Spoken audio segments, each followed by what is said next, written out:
So, previously in Eridon, toward the end of the year 1668 5E, the Forsaken Winds, now backed by their United Kin Army allies of Villian kind, beast folk, bird folk, scale folk, and the Moon Elves, the Mooncrest Elves, Ithawinge, you led essentially an infiltration mission to, in disguise, uh, gather intel from Durastians as they hosted an event at the end of the year in Olandris.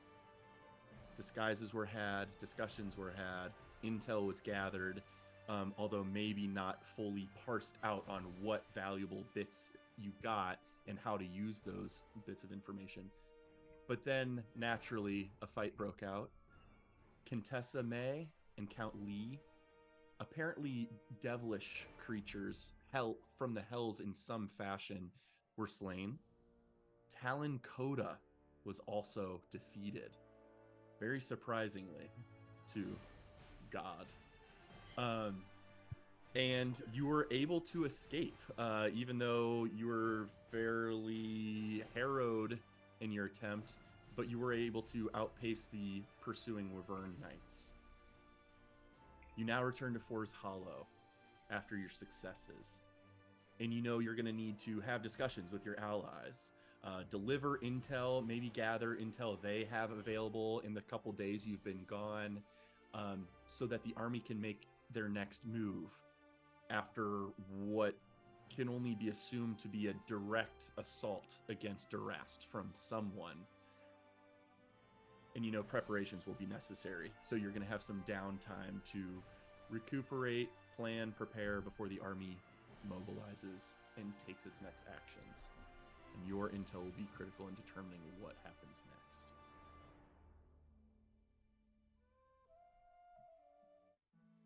And we'll move us to the Forest Hollow map, which, although upside down, better represents the geography of the area. You guys have been able to make your way across the grasslands, snow dusted, in this middle of winter. It is now the 2nd of Morningstar, the 2nd day of the new year, 1669. Oh, say that again? 5E. It is notably Turdas, T-U-R, so Thursday. Turdas, the 2nd of Morningstar, 1669, 5E, 5th era. You are all approaching For's Hollow mid-morning of this day along the Eventide Road that you've managed to make it to. And as you get toward the top left of the map here, heading southwest, you see and arrive at the For's Hollow gates. You immediately see a spotted cheetah-like tabaxi gentleman quickly spot you and dart off to alert some of the Selethar also on one of the towers, ramparts near the gate front. And you hear some commotion within, and quickly the gates are opened for all of you. Quick, go inform the general. And you guys are able to be slowly led into For's Hollow. First thing you notice is that beautiful, crisp morning, fairly good weather, even if a bit chilly, and very sparse flakes of snow falling to the ground. The city itself looks, at a glance, vastly different. Encampments have been made up, tarps and posts and hammered together wood, repairing existing houses and making new camp spaces. Large sections of the cities sectioned off for supplies. You see crates and barrels and supply containers throughout. A formal army campground has been building here for the last 3 days while you've been gone. And you are able to begin making your way into the city before someone from the watchtower quickly runs out to greet you, a Selethar moon elf individual. Prince Telperion of Forsaken Winds. It's wonderful to see you all arrive safely, it seems. Success from your end? Megavonen. Yes, much success. Who is in charge here? Your father is expecting you. Come. The general's making quarters up with the Seneschal of Land up at the old mercenary fort.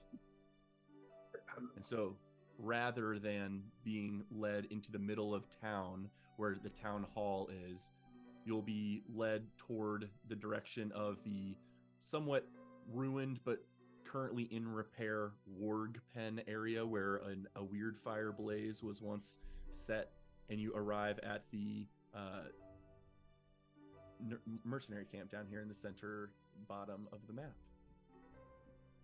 And you are all led in. A series of Selethar and Villian, a few Leonin, a Loxodon. There's a sparse collection of Terracor and Selethar here. You do see sporadic Aarakocra individuals as well, but they're more atop certain locations in the city, just sheltering on top of various homesteads, or even as you look past into the forest to the south and to the east and south, you can see their population sort of hold up in tree branches. But you are led into Nora Fort, which you guys have all been in except for Rome. Rome had led a charge toward this direction as a T-Rex with Roulette and Toby, but perhaps the only individual that has not been inside this mercenary fort.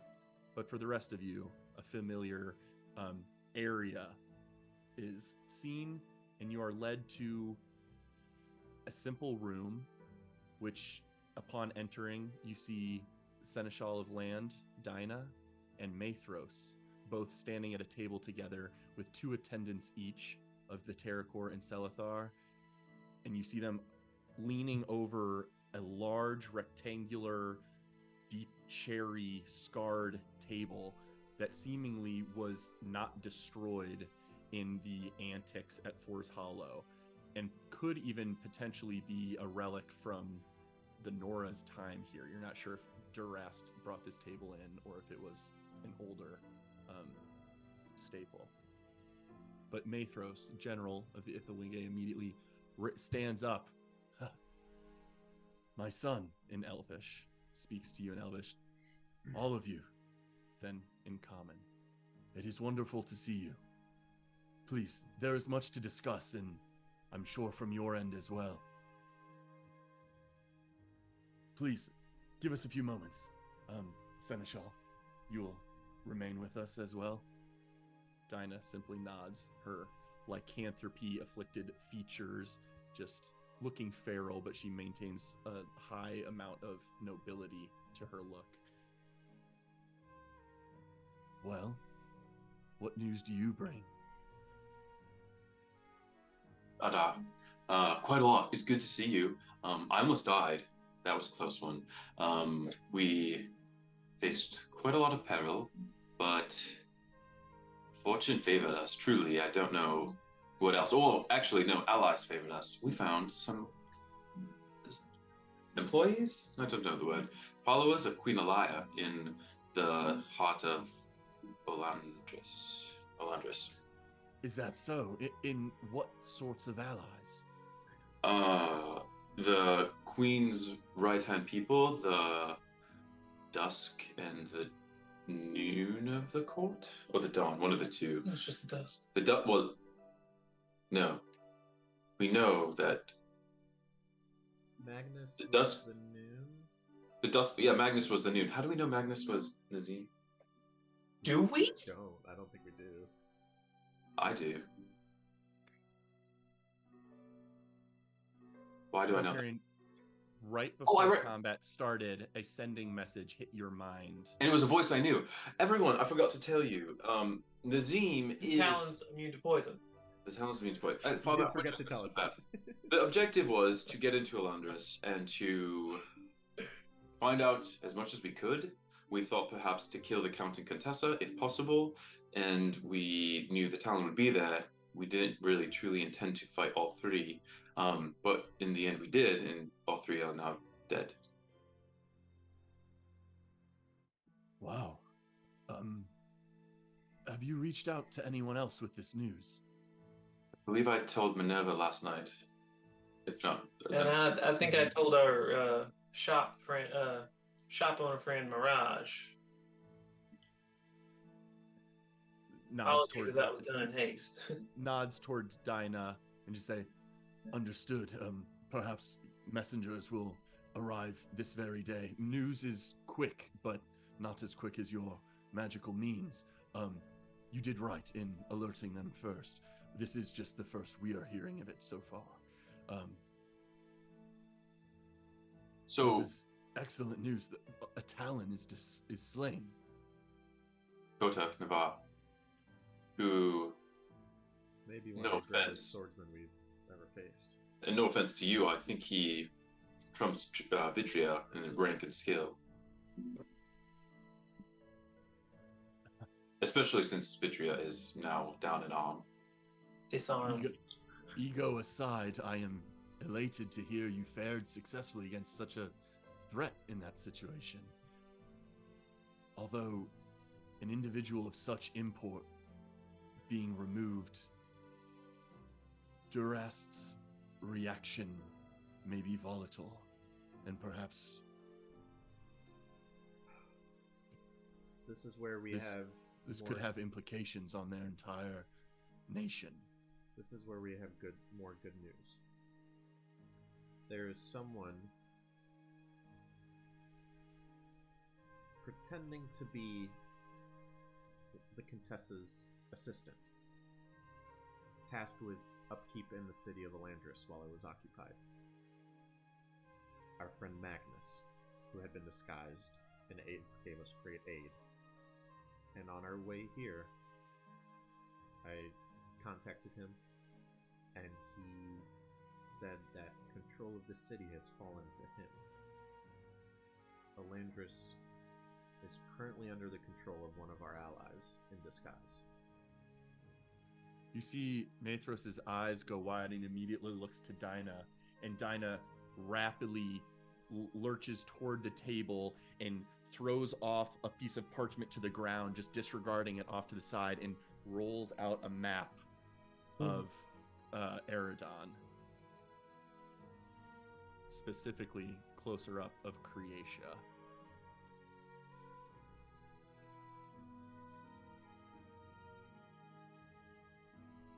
These are marks from our most previous example.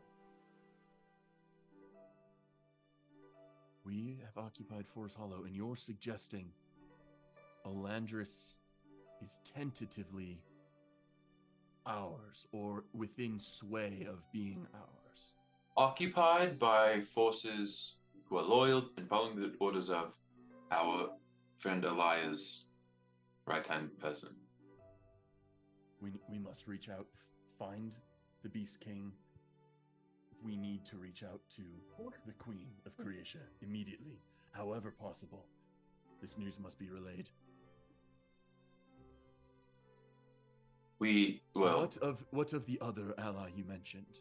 It was thanks to the Suggested- sleuthing of these two. Oh, the matron. What's her name? Matron from Ostanis, Kari, the Dusk of the Queen, right? She has often been stated to be at Queen Elias' side in previous correspondence, we understand.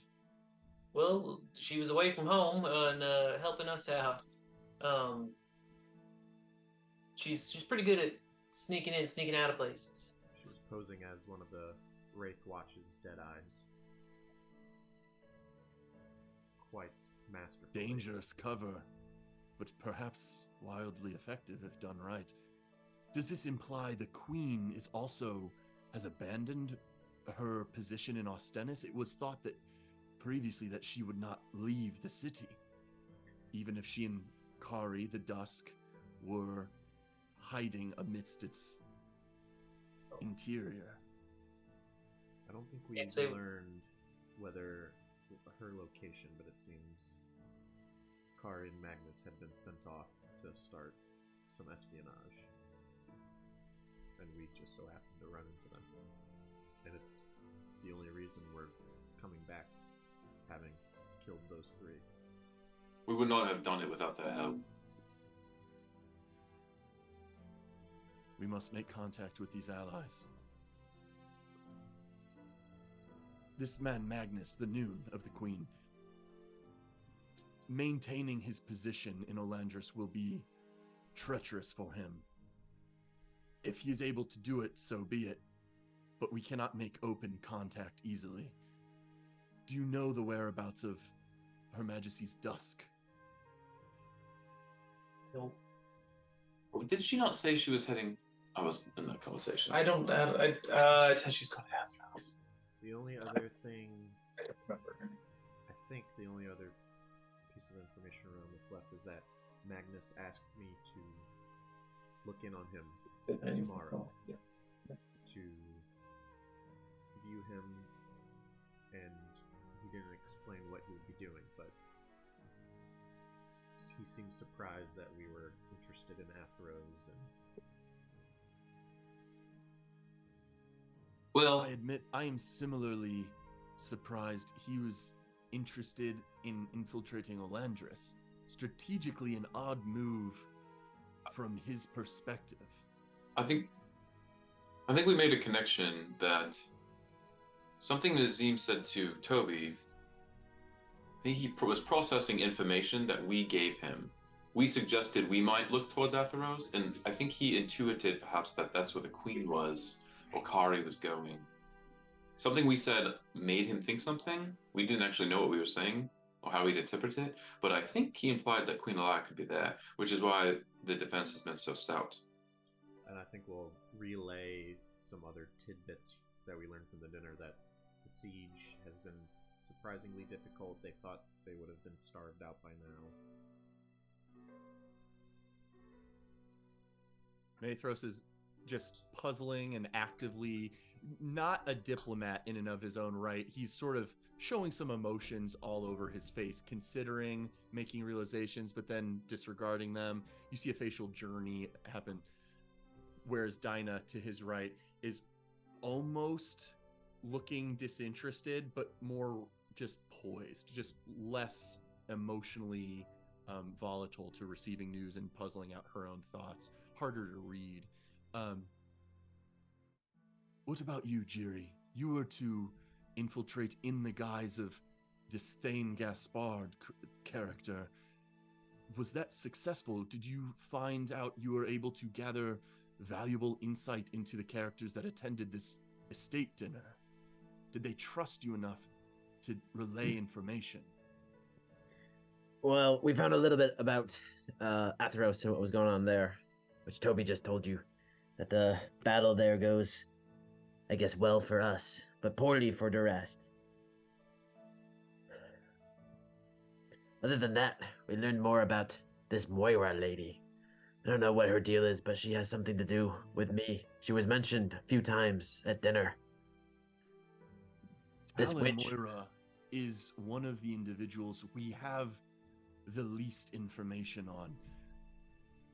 To rival our gaps in knowledge of the Arknight, they seemingly appeared from nowhere years ago to aid the king, and history on their whereabouts before then are slim to none.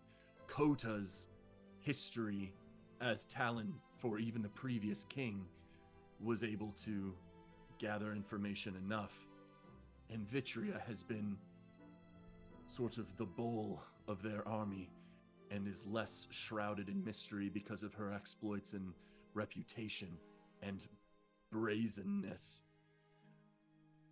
But Moira we know little about. Was there useful information mentioned about her? I will produce a Dread Iron Ring. We'll take out Kota's sword too. She is Yeah. producing Pauldron specifically. a Both. seemingly terrifying type of metal. Not a big fan of it. It's very powerful properties. It comes with a curse, but it seems like some of the higher ups in Durast are beginning to be outfitted. It grants some resistance against damage. It grants, we think, some pieces can be observed from afar by Moira. Yeah, we also learned that Coda might be working directly for her, or in some way he seemed like he was in service of her somehow. Maybe I misread that, but it seemed like he was like willing to do her bidding He was at the cost of his own safety. He was wielding 2 artifacts of hers and seemed very proud of them and very eager to put them into use. You all have shown us a dagger in the past of this same material. Ooh, I got that. Yoink. They're different, Yeah. actually. This is older and inferior, apparently. The dagger is. But now, look at the sword compared to the dagger, I suppose. Actually, Telperion would be. Could Telperion tell the difference in the metals, like by looking at it and studying it as a Well, weapon? Jerry's Go ahead holding and- that one. I know, but like looking at what? Go ahead and make a. Go ahead and make a Let me get that. You can make an investigation check. As in Jerry that doesn't touch the newer stuff. I know, but I'm trying to see. Look, I'm looking at the Like, weapons. yeah. Like I want to be able to tell. Like they were actually, because actually I haven't really studied it in this way. Because so just to explain the check in my thought process. Looking at the new metal, I want to. Yeah, is X3 versus X4. yeah. Like what else is the difference? And this was a what kind of check? Investigation. Oh, I rolled a 3 plus 7 is 10. Double digit. You know instinctually, and you quickly represent that these are clearly X4 because we learned that information. But now that you hand them over, they are so eerily similar, it is difficult to tell them apart. Okay. They are both X3 series and X4 series are true Vanta Black, completely reflectionless. Like you hold this crooked blade I'll of dagger. cast light and try and get a reflection off of it, and just You hold your light spell toward it, and like it's disappearing into an infinite void, it is just a silhouette. It reflects no light, neither material. So they Chris. seem identical. Yes. Which one did the hex metal or did Adros like less? Was he He- repelled by both of them? He recoiled from both. You touched the dagger, and he withdrew, as well as the recent sword, or maybe it was the pauldron you almost touched. But go ahead and make an Arcana check, and your Arcana can use your Charisma. I think I learned this word from Roulette, but I believe she's been iterating. 13. That is something that Okay. she would have shared. Or taught, You- rather. You felt a similar sensation of coldness and discomfort by the hex metal in both instances. Neither one seemed more painful or discomfortable. Oh. Both of them he recoiled from. So there would be Um, no way for Jiri to tell them apart instinctually.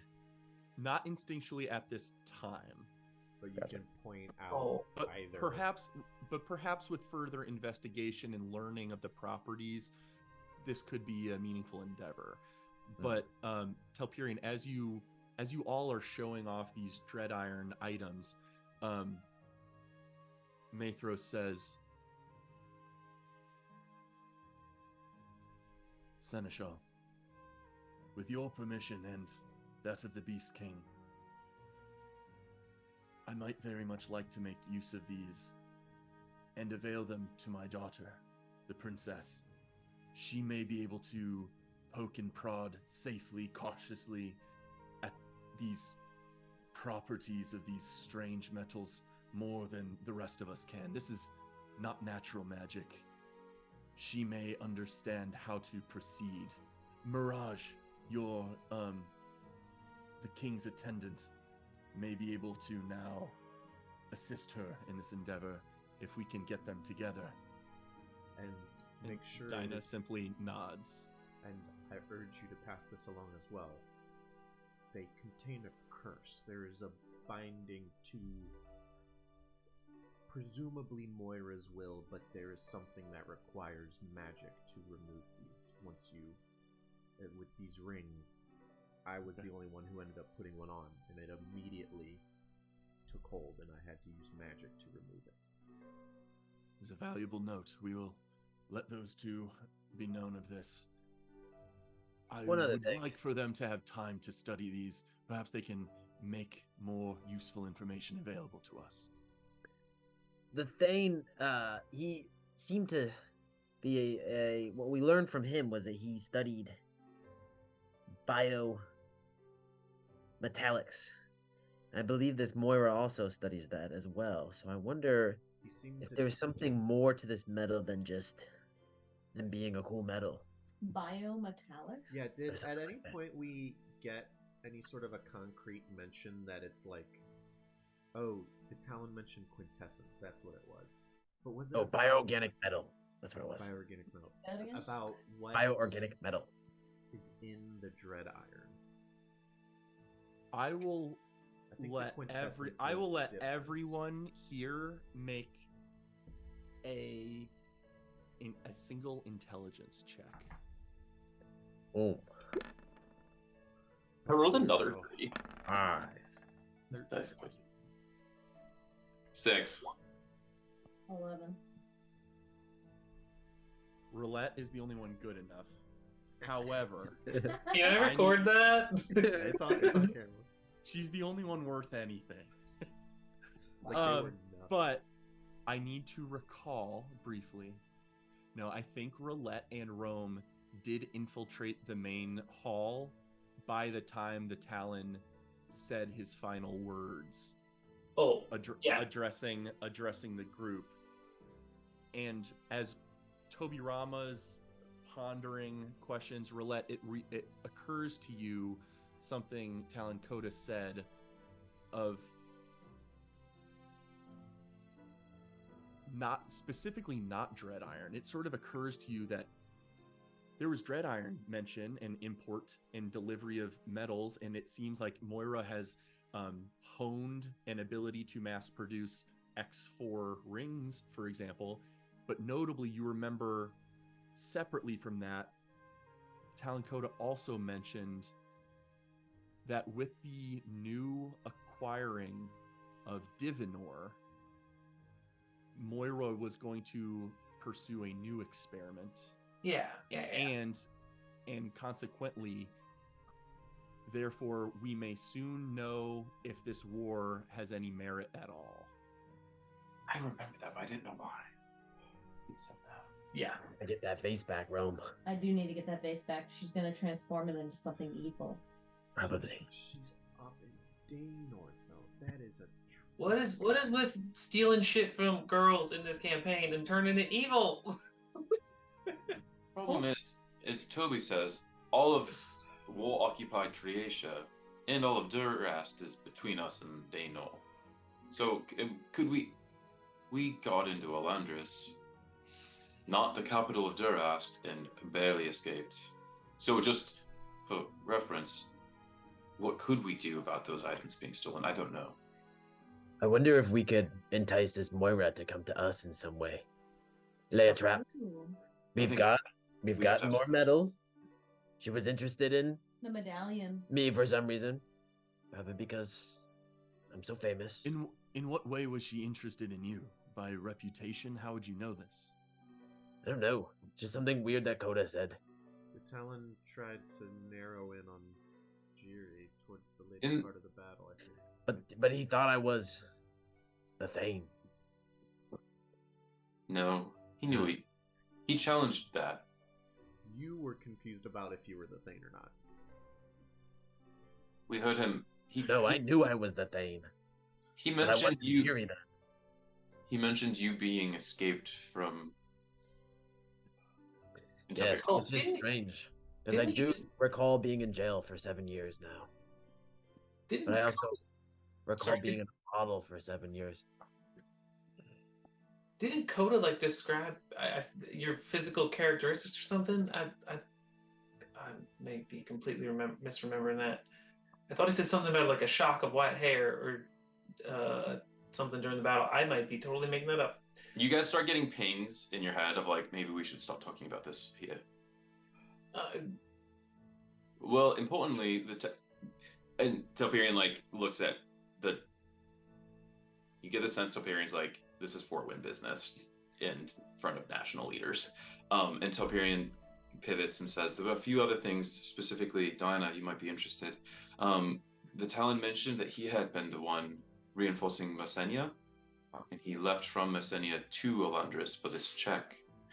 and that the Talon, the Arknight, would be heading to investigate the resistance at Atheros. So we have the sense that Atheros is going to be the focus. Messenia won't be as well guarded, and who knows if really we need to talk with Nazim, because can Nazim request aid from those other places? Like, what could he do to weaken these other places without giving it away that he's there? Yes, Toby Rama, you suggested that the Claw of the Court, Nazim, facilitated some sort of meeting tomorrow morning. Will we be able to make contact? Potentially. I was able to send him 2 messages, and his second reply was about scry on me tomorrow. He seemed like he needed time to process, continue pretending to be the Claw of the Court, and I would hesitate to make any more contact to him until I've looked in on him at the time he specified. What is this time? I'd very much like for us all to meet carefully. It was noon. I don't remember what time of It was day. He 24 said hours from that last tomorrow at message. the same time is what he had said. I don't. Okay, it would have been early this morning when you all aroused to complete your journey. Okay. So a couple hours ago. So tomorrow morning, probably in the 8:30-ish time frame. I will relay that. Very well. This will give us time to adapt to the knowledge that you've relayed. If there's a vacuum of power at Mersenia because of the Talon's loss, and the Arknight is entering the fray in some way, I have a couple ideas I'd like to run by you, Seneschal, and then the rest of you all, once we have some thoughts prepared. But until then, I would like to inform you of some other news. Most notably, that Bellidonia has moved. Oh. Daybreaker ships now dot every mile of their border along the eastern Arbor Lock, as well as the southern borders along the Emerin. And an enormous force has marched west through the nation to gather at the Tripost Valley. Durast, in response, has assembled a large force as well to the west of the Tripost Valley. But notably, they've positioned many diplomats within those ranks and ambassadors. They do not come close to rivaling the strength of the Belladonian forces, but seem to be interested in negotiations of some sort. Dignitaries can only be imagined to have met at this point in the no man's land between the two walls in that valley. It is possible that should Durast compel Belladonia, they could capitalize on mostly anti-Villian sentiment, fearing the ferality of the ferocious southern nations, banding together against a volatile power to the south, in, of course, interest to Belladonia keeping the peace at home.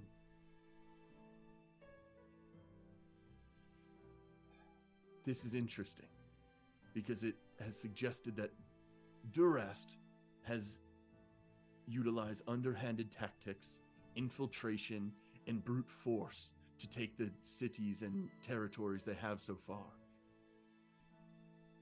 There is a unique value for them to side and gather the camaraderie of Belladonia.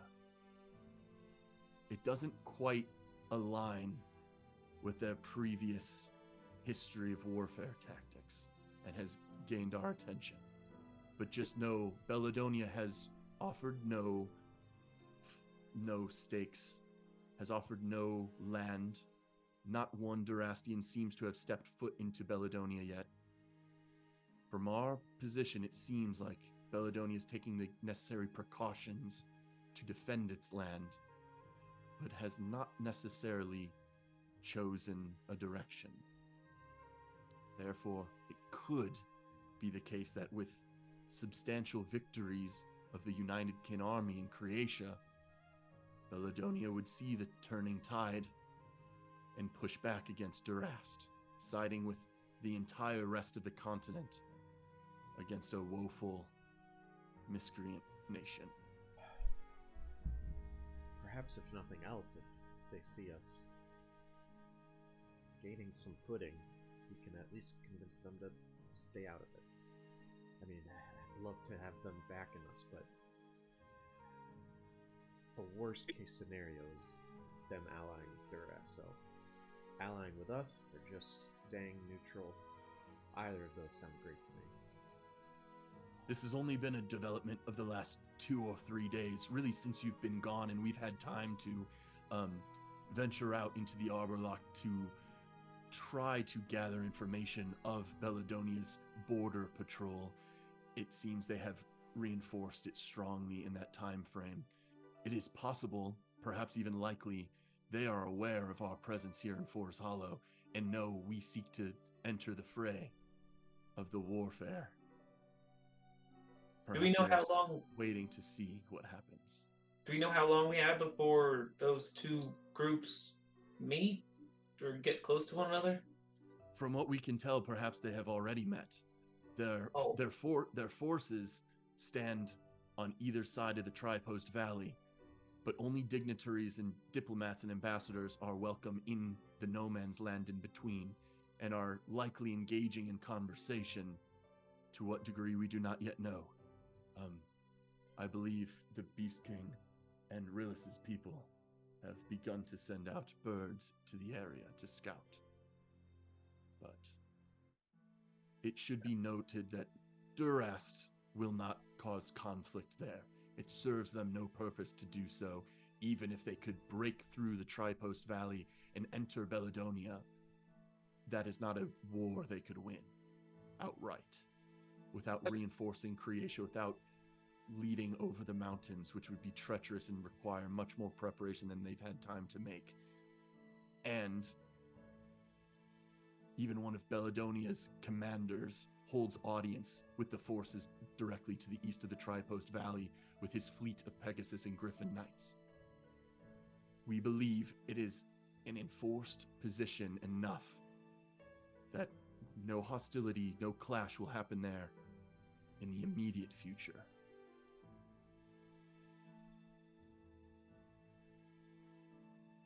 I do wonder, though. Durast is underhanded and slimy and will do anything. I wonder if they offered something to Belladonia, if Belladonia would... what if it was a tainted gift or something? If they can't win an outright warfare, like, they have subtle, evil, villainous metals and magic, and I wonder if that's their goal, or if just any ceasefire trying to not get... Anyway. Well, wait a minute. Back to that comment about this war being worthwhile if they get Divinor. Maybe there's no Divinor in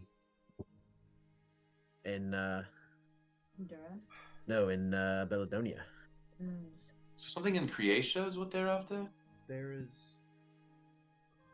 Well, they specifically went even past Creation into the Amaranth. I don't know logistics over here if Amaranth part of one or the other, but it was even beyond Creatia into the forest. So Durast is specifically after it, and she's now starting to experiment with Divinor to see if that's necessary anymore.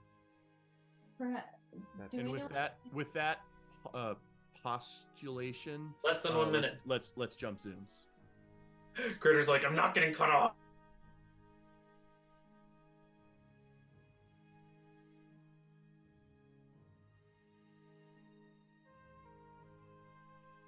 Really interesting puzzles, because this is so much new information to just put into a pie.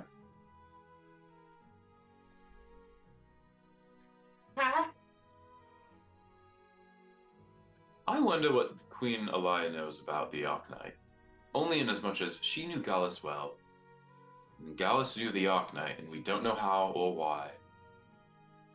She would be one of the only people I think we could ask into who that creature is. Gallus trained the Arknight. The Arknight said, "You who taught me." Did Gallus used to... He's from Durast, right? He's from Durast. He told me to seek someone out in Daynor and seek out Bryce and ask about Nolan, I think is what I recall. Seek out Bryce and say you're a friend Of or Noah's. ask of Noah's. Noah's, that's what it is. I think it's crazy that Critter could track that from like a Jesus. year. Exactly. Like just crazy. That was one sentence 63 sessions ago for sure. Literally, yes. Holy Yeah, shit. It was session 17. And I watched Crit be like, "Oh yeah, I got you." Running through the mind palace. My palace. Well, what does this mean for us, Father? Sorry to. It just could dump mean a info great on deal. you. No, this is extremely useful intel. We will make use of it. My mind is running in many different directions, but we have perhaps more valuable options in front of us than we could have foreseen. I would very much like to get with some of my top captains and commanders and get back with you in the morning. I need time to prepare some thoughts, but if we can gather again tomorrow morning in time for your scrying efforts and perhaps communication, if you're willing to utilize your long-range communication magics, this Nazim or Magnus can relay, hopefully, valuable intel. And if it confirms some of my suspicions, I have a few options I'd like to propose for your consideration, because you will be critical for at least one of them. Very well. I will need time. Dinah, will you check in with your squads and make the knowledge known to Mirage and the Beast King? I will do the same for the Princess and the Queen. Thank you all for surviving, for making it back here, for giving us not just information, but tangible progress. I'm optimistic about our position because of the options you've opened up.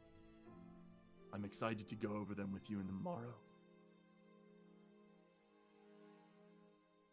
Looking forward to it.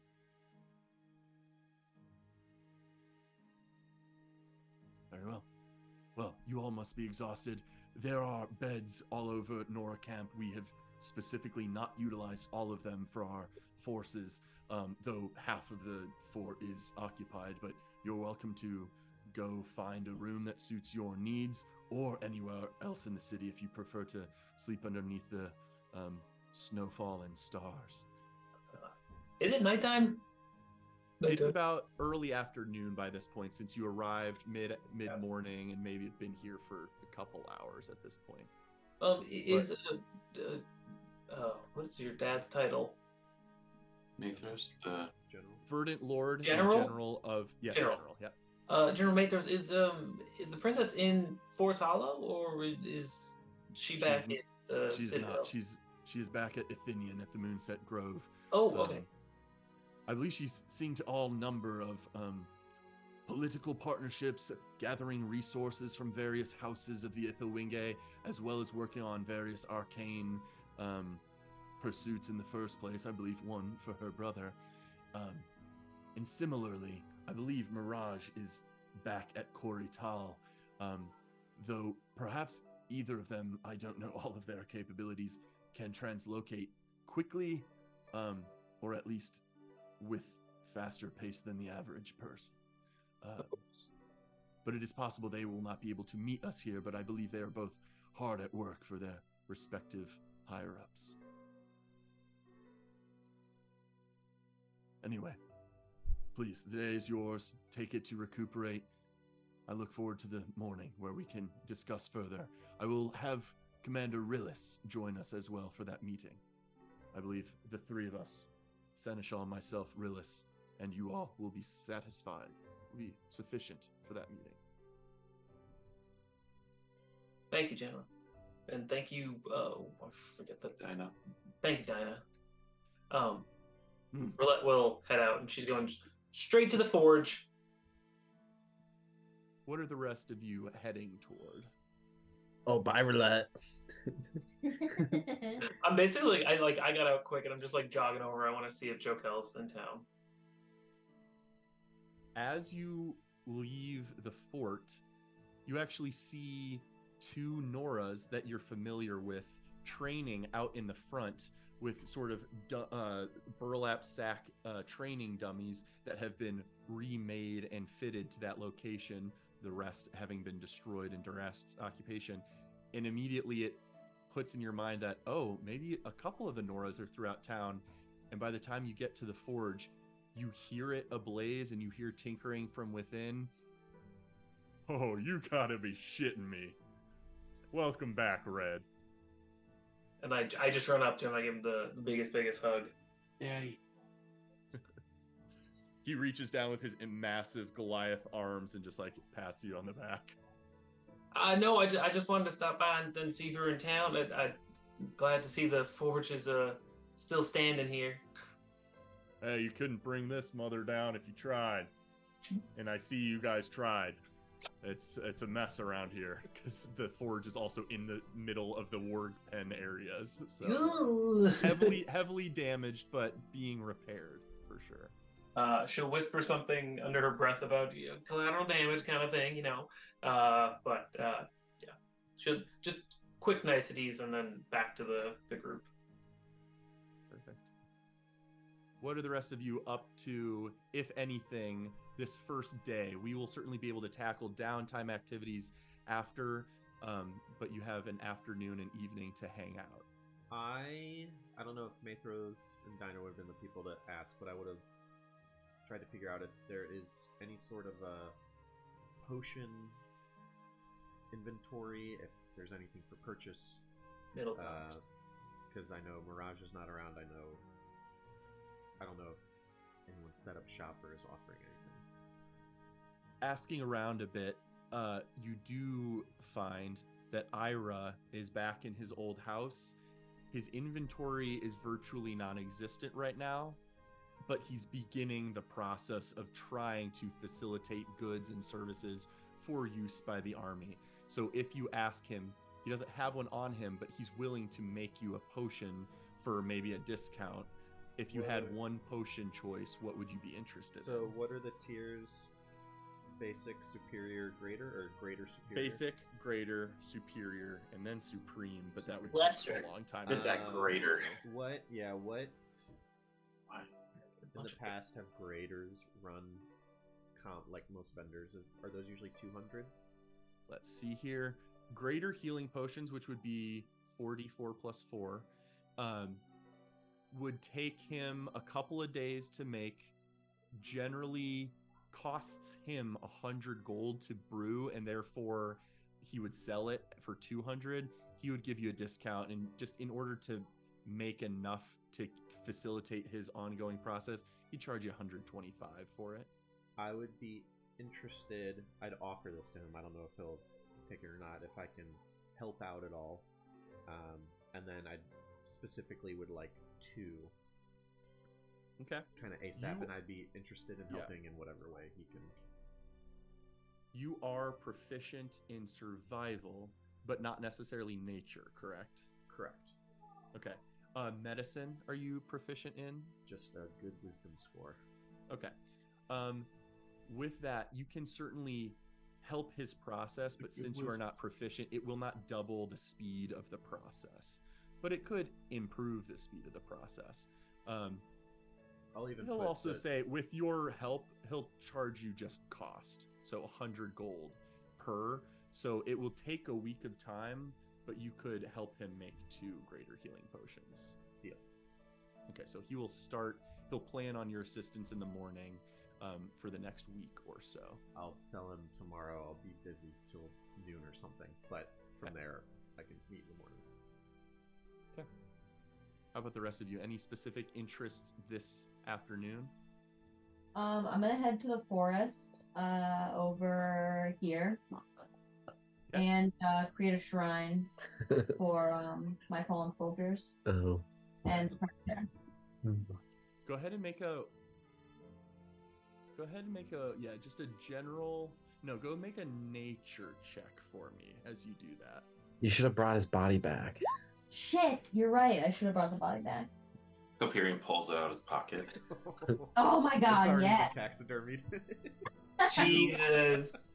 You begin to make your shrine at the base of a beautiful tree, and then the roots move in discomfort. Rome. Oh my god. Yes. My God. It is Oh my good God. to have you back. Sage. But Wild perhaps Sage you Blossom. could do your work not on my legs. Wild Sage, I'm so sorry you were blending in so well with our environment here. We are My- drawn together, Mythaline. Incredible.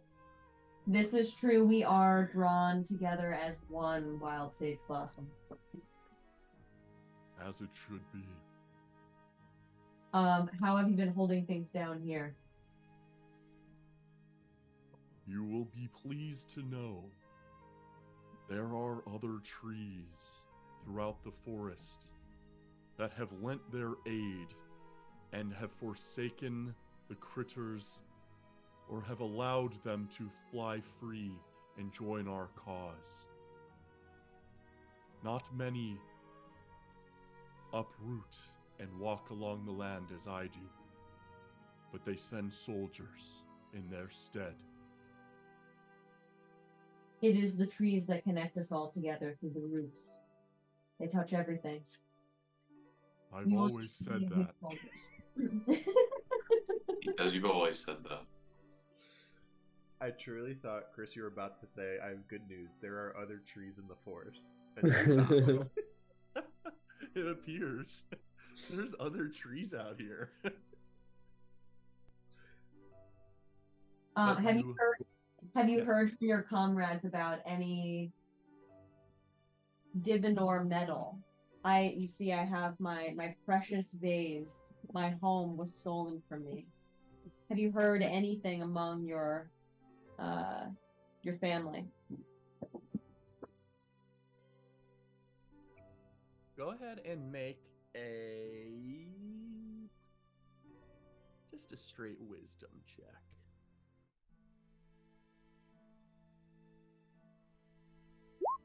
Ay. It's annoying. Despite my size, I am slow to move and have only communed with those in a few mile radius thus far in the past few days. No mention of unnatural metals or jarring presences of within the natural world have deemed our notice. I am sorry, Mythaline. I'm sorry to hear that. I will have to do some communing myself to find the direction in which my base may be. I will be making the shrine in a different area, and I move down along the tree line, and I find a nice little rock with some moss. That would be best. And you are able to go make your shrine. What does your shrine look like? Well, so like I imagine that I've like collected maybe like buttons and like baubles and things like that, like things that like the predator would have loved. Amazing. Things that I would have given the predator like if he were to be successful. And I like put them in the ground and I like grow some flowers and stuff in and around, and like the baubles are like a part of the plants. Very cool. They grow into the shape of the predator. You Like a bury- you know what I mean? Yes. You bury and smooth over the dirt over these baubles and knickknacks and enchant your druidic magic, and immediately sprouting little tendrils of roots knit together and hold up this like modern art, like wireframe-esque root-based statue of a standing ferret creature with bits and baubles grown in and around him. Yes.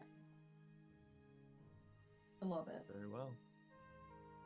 You also do in that venture see that aligning with your previous work, but also Wild Sage Blossom's mention, the forest does seem bustling with creature life even in the midst of winter, when many of these creatures should be hibernating, there is a thriving life to this forest right now. Does it feel like there's like more life in this particular area? Like maybe It does feel more dense than you remember. Good. This pleases Rome. This pleases me. I would like to do some communing with nature, or rather like summoning some animals, if possible. So that they can go and like, run out and collect things for me, like cash money. Or more buttons. More buttons. Cash money. Yeah, absolutely. You're welcome to. We'll tackle that in general downtime. Yeah. For how much you're able to gather. But that sounds good. You begin that process. You summon spirits and amalgamations of plant-based creatures, and just drawing to you natural creatures and spirits. And you definitely have a little army of loyalists that can go do those tasks for you. Wonderful. As well as we can certainly tackle a commune with nature spell. If you have specific questions, we can tackle that in a little bit too. Yeah, I figured, yeah. How about the rest of you guys? It's me and Jerry, right? Tupper, you can go next. Okay. Feel free to join me in this, Jerry, if you want. I want to go up to the two Noras that we know. And, what's up, guys? It is specifically Kellen, who is one of the staples, as well as Dimitri, a shorter man, buzz-cut brown hair human, that is a little greener by the time you guys originally met together in Forest Hollow, but in just a couple months seems a little bit more grizzled and hardened than someone should have to be in such a fast time frame. But both of them are just wielding swords and sparring. All right, you two know how I'm the greatest warrior in the army, right? Or one of them, at least. Dimitri says, yeah, definitely. And Kellen says, yeah, you're no Jiri, though. I've never seen you spar with each other. I want to be a fair fight, because Jerry's a cheater.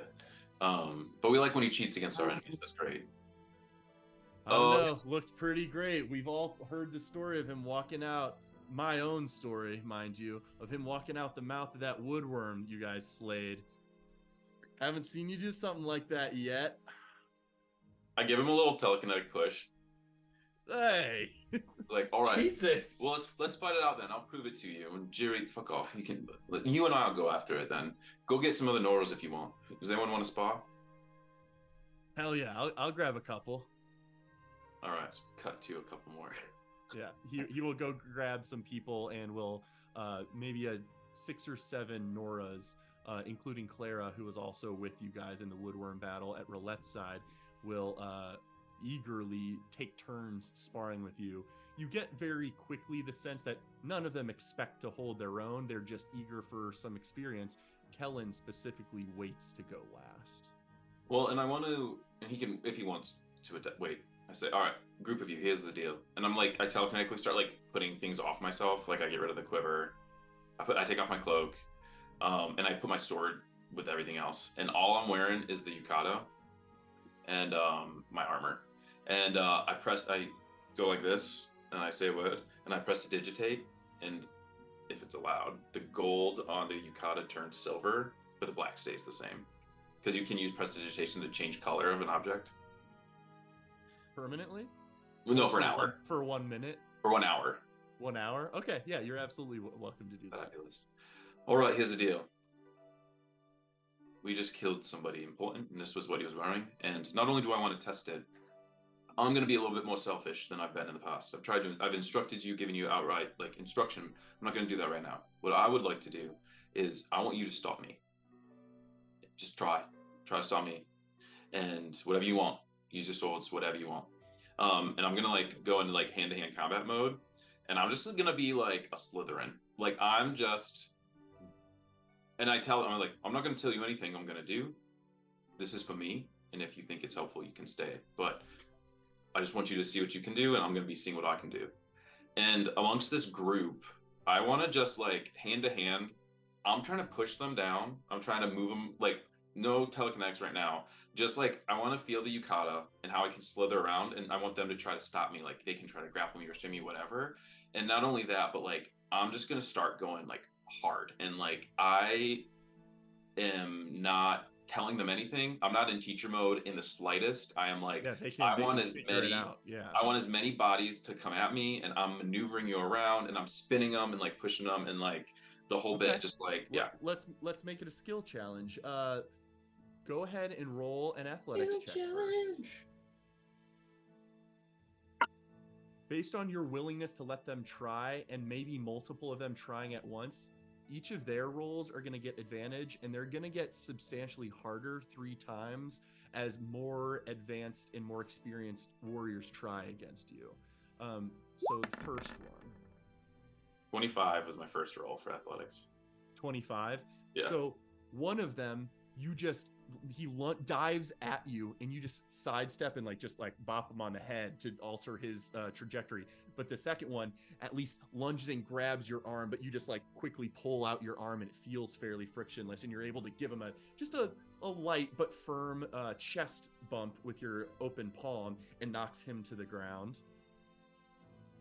Second skill challenge. Go ahead and roll again. I rolled a 16. That was really good. I'm not sure I can do it again. Oh, I rolled a 2. Damn, I rolled 2. So, what's 10 plus or 9 plus 2 is 11, right? 11. Yeah. So once again, one of them quickly runs up to you, but you duck under and sort of tabletop him, and he flies over you. But by the second you lift up, one of the Noras, Dimitri specifically, will rush you and get you in a full Nelson. He does have one arm around your neck and one arm under your shoulder, and has you for a moment. Do you try and escape quickly? He has grabbed onto you. Go ahead and make a single athletics check. And I've been just doing straight athletics checks so far, right? Yeah. 5, which is 5 plus 9 is 14. 5. He's got a good hold on you, and you know you can't naturally break this. However, with a slight adjustment of your form, the yukata just billows, and you just slip completely free from his grasp, and he looks utterly shocked at the fact that you just escaped that grapple. The fuck? And he lunges again with 2 others joining him. So one final skill challenge. 16. Jesus. Wow. Oh wait, well, yeah. God. It'll 25. Be a 25 and a 14. So again, with multiple people coming at you, you are getting really good at, not just because you have a tactical mind in combat, but you're able to quickly assess the easier targets, dealing with them first so that they're not a variable anymore. But by the time you do deal with those variables, the third one was a little too much to dodge. However, just like before, just because someone grapples you successfully, you're able to twist and spin and completely leave their grapple. Oh, I said 16. I meant 19. But anyway, that's still a loss. Fuck yeah, everybody. The hell? The hell you wearing? That thing can't get a good grip on that thing. You want to feel it? And I let them yeah. And some of them will come up to you and sort of mess with the fabric. You say you got this off the Talon you guys killed? Damn. And fucking hard to fight. He took me out. Radiant energy coming out of his soul. It's really impressive. It's kind of inspiring, actually. Shit. Talon says from the back, I don't need to have a go. You're pretty good. But you and Jiri should go at it. See who's the better swordsman. I could take a loss if he bests me. We'll see if he's interested. All right, you louts, let's get back to business. And Kellen sort of gets rid of the distraction. That starts corralling their people back to productive duties for the day, training, escorting supplies here and there from the fort for the military's use, etc. Anything else for Telperion? I think that's all for now. Okay. How about you, Jiri? So I'm imagining Jiri is he's just walking, and he's like, guys, you know what we should do? We should have a huge party. Big celebration. What do you think? and then he like nobody says anything, and he turns around and everybody's gone. It's just- What? oh, and it's just him and Shaggy. So he decides to. Shaggy just following behind you. All right, Shaggy. You know what we should do then? Since all of our friends ditched us, we should go practice. You and I gotta get on the same page. And in combat, we were too, it was too chaotic. You were trying to do stuff. I was trying to do stuff. We just got in each other's way. We gotta figure this out, buddy. Shaggy swirls around your legs and then kind of uprights himself and like emotes very expressively like the carpet in Aladdin, and you can just totally this is your fucking buddy. Like he gets you, he expresses his emotions to you. So Shaggy is very much in agreement. High five. And his little like Tassel, tassel. yeah. Oh my god, that's so cute. So I'll start by practicing like mounting, like hopping on him, like in creative ways, like jumping to get on him, levitating and like landing on him, flying and having him like catch me, and then we'll take off and we'll like soar like really, really high. And then Jerry is gonna want to practice with his new toy as well, the sheath, to see how this thing can work. So he'll try, charging it up fully to its maximum and seeing like what he can do with it. Specifically, I'm imagining him like attacking clouds like up in the sky. Like they're kind of just Sure. these stationary targets. So I want to, but like, yeah. So before you flavor too much there, I want to jump in because you identify some training opportunities. There's training dummies that have been set up once again throughout the city. You spar with some of those and keep sheathing your sword, and nothing seems to happen. You soar up into the air on Shaggy and are slashing through clouds, mimicking combat, and nothing's quite affecting the sheath. And then just naturally over the course of 2 hours, maybe, you get a frustrating sensation, and with your enhanced wisdom now, you know that your connection to the sheath only triggers when your heart rate spikes, your blood pressure spikes, the uncontrolled chaos of combat occurs. You have to recreate that in some way, entering a true combat with something that could do true damage to you in order for its magic to take place. So it is very difficult to train with this unless there is a threat of some sort, because its entire magic is based on trying to discipline yourself, remaining patient and calm and reserved in the heat of battle. And you're not able to replicate the heat of battle with just training dummies and clouds and such. all right, so at least I figured that out. But I'm imagining from Jiri's perspective, like in his imagination, these clouds are like taking physical form, and he's like slicing through them, and they're like, yeah, You're definitely able to do that. Don Quixote. yeah, exactly. So yeah, I'm just gonna practice on, maybe doing air bursts at clouds as I'm flying by, zooming around, coming through, slashing at stuff. Just practicing on Shaggy. I will not, I guess, use the sword yet because there is nothing really to train with it just yet. So I'll have to seek out other opportunities in the future. Okay. With that, I think everyone has said something they're interested in with the concluding this first day back in the town. Otherwise, everyone picking out a bedroom in the Nora Fort, or is there any other locations you guys are more interested in holding up for your night? Nora Fort. My If only someone is posted up in my bed, I'll be pissed. Oh, I do want to find my old room and still see if it's charred. Oh, You what do experiments see were you the doing in there? The familiar streak of charred wood in a That was your very first direct, lightning burst? chaotic line through part of the room, That's awesome. and it is not touched by anyone. It actually looks a little under prepped. It seems Durast was not interested in using this room either. Literally, yeah, mending, as much as I can. Jerry, we gonna say something? Guys, we should actually have a party though. We need to celebrate. That was a big victory. I agree. I I agree. Could boost morale. We gotta wait till more important people get here too.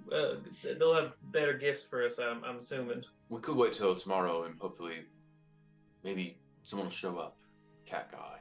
Gotta give them Okay, time we to. should spread the word tonight so that everybody knows tomorrow, big party. Sure. When the winds are in town, you got a party. That's what I'm saying.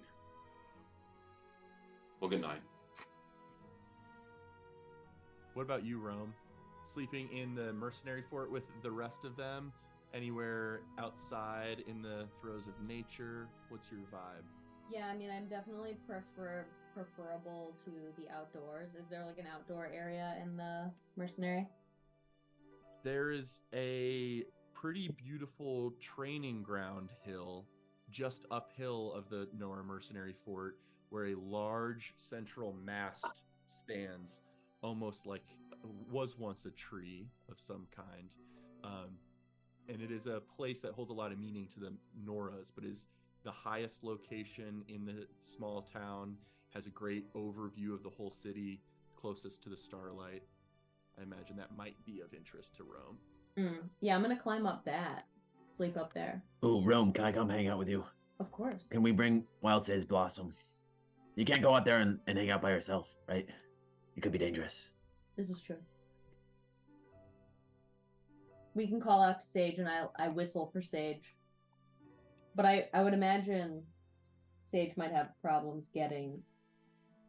He can probably make his way up slowly the hillside. Jury will sleep in the branches of Wild Sage Blossom in his hammock, his shaggy hammock. Very cool. Wild Sage Blossom will sort of, if a tree could sit, it would sit, but sort of settles and ingrains its roots a bit into the hillside right next to the mast, so that there's this large sort of icon of Forest Hollow, and right next to it, Wild Sage Blossom's full 15-foot high form as well, with you guys nestled into its branches. Very well. You are all able to get another unspoiled long rest before waking Long rest again, anyways. the following morning. When was the last time we long rested without having taken damage? I'm Right hitting it. before the I party. didn't take Let's take damage, it. but I wasn't at my max HP. Biobreak? That sounds great. Sure. Yeah. Great timing. I will probably need to refresh Zoom and stuff when we get back. Yeah, it's got 6 minutes, so if it dies, we'll just do it again soon. Fine. Sure.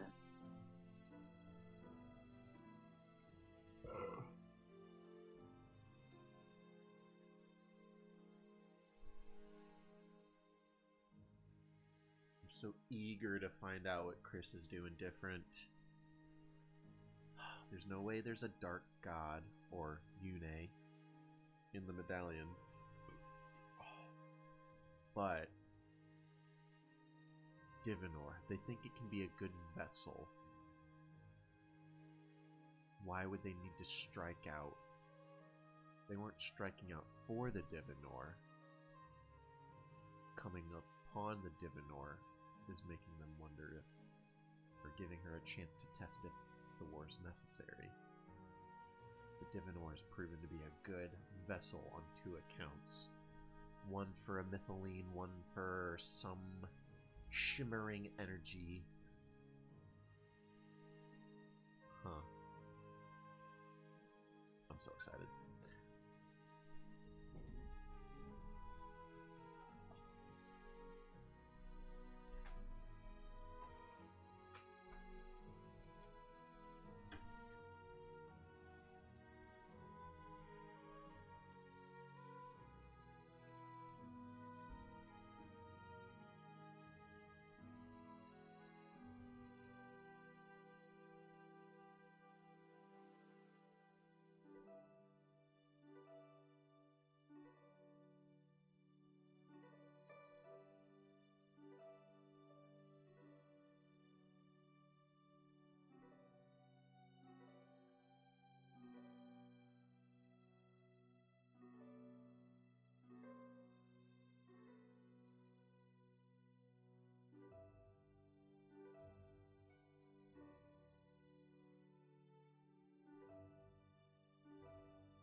All right, stop humping the air. I'm dancing. Steve and I do wiggles sometimes. We're trying to warm up French onion soup, but it's going slow.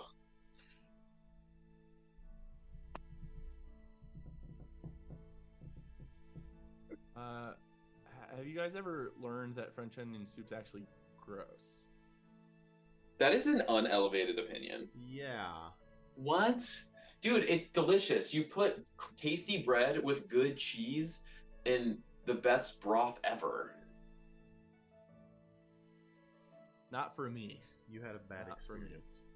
That's true. I don't think you've had the goodness of real, I right? think you're wrong about something you experienced. Yeah. You don't know. I think it's No, possible like I could have they're had a bad nothing. experience. Like they don't but- even matter. So crit, you got to do a little It's editing just- on the yuck. I just looked it up just to make sure I have it right in my mind. God. Other than the melted cheese on top, there's just too many fucking slippery noodle-like onions in there. That's fucking nasty. But they're cooked and tasty.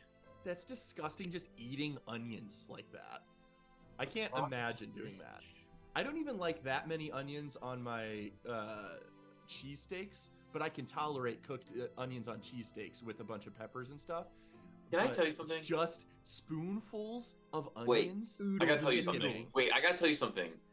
You not liking onion in your late 20s is the same as like not liking broccoli when you're 14. Like at this point, No, no, you no. should not. You should be you over are that so- prejudice. You're so mistaken. I love onion. I love onion in dishes, but not having spoonfuls full of onion. That's Spoon. too much. Chris, Steve doesn't But want. yeah. Steve doesn't want our But soup. onion is a beautifully like flavorful food that should be in like a lot of dishes. How do But you feel French about? French Oh. onion soup? Just literally spooning onions into your mouth is fucking nasty. Onions Okay, I was are about my to say. least favorite food. It's a very contentious subject in this household. Oh, I fucking love onions, Yes, and I and I hate do onions. like French onion soup. I fucking hate onions. Onions I are like- fine. If you boil them into oblivion and they're like that flavor is fine, but like if there's any No, I physical love flavor. onion. Yeah, I love the flavor of onions. Even diced onion, red onion in like a guac is good. Onions sautéed with peppers on a cheesesteak is good. Like I can like onions, but specifically French onion soup is fucking asinine to me. Really? Yeah, I agree. like- Just too I much. love French onion soup. I love caramelized onions. Oh my god. I've never agreed more with Chris in my entire life.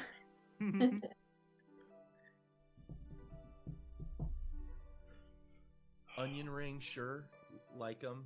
Wouldn't not love them, like them. Okay, Oh, what I about actually- bloomin' onion? Bloomin' onion. Oh yeah, Take bloomin' on onions that. are pretty good. Bloomin' onions are good. Yeah, that's pretty unquestionable. I mean, There's it's something like about French onion soup that is like just the peak of the reason I don't like onions. Like it's just this limp, floppy spoonfuls of this stuff. It has, Why? yeah, it has to be supplemental. It cannot be Yes, I agree. Yes. primary. Yes. What do you mean, I like a agree. soup salad situation? It can just contribute to a dish. It shouldn't be the main focus of a dish. Oh, I see what you're saying. Okay. But appetizer is different.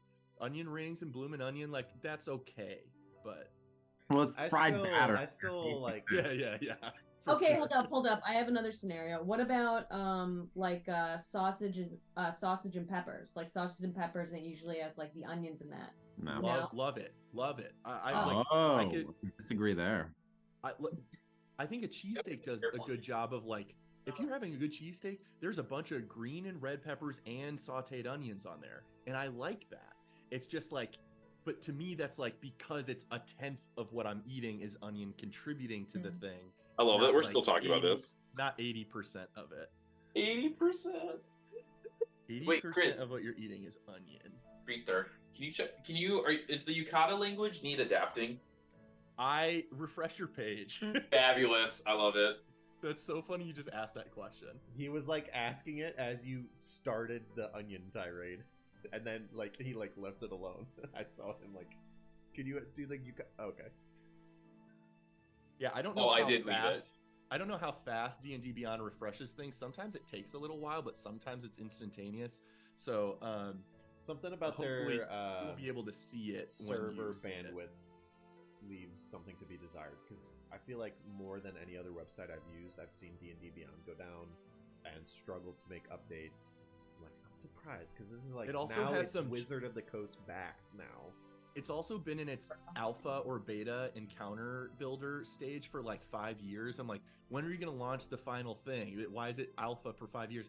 And it's frustrating because although the encounter builder is really convenient in many ways, it will jumble stat. If you have multiple creatures in a stat block, anytime you click on one of those creatures and it pulls up their stat block, it sometimes will jumble together features in that stat block from other creatures in the encounter. So there's been several times where like I'll click Durastian Knight Spear Attack and it uses Koda's Wodao. Whoa, no. Like because sometimes that stuff's sort of secrety too if I don't want to do things at the right time. So D&D Beyond's got jank for sure, but overall it's pretty Sounds great. like a indexing problem to me.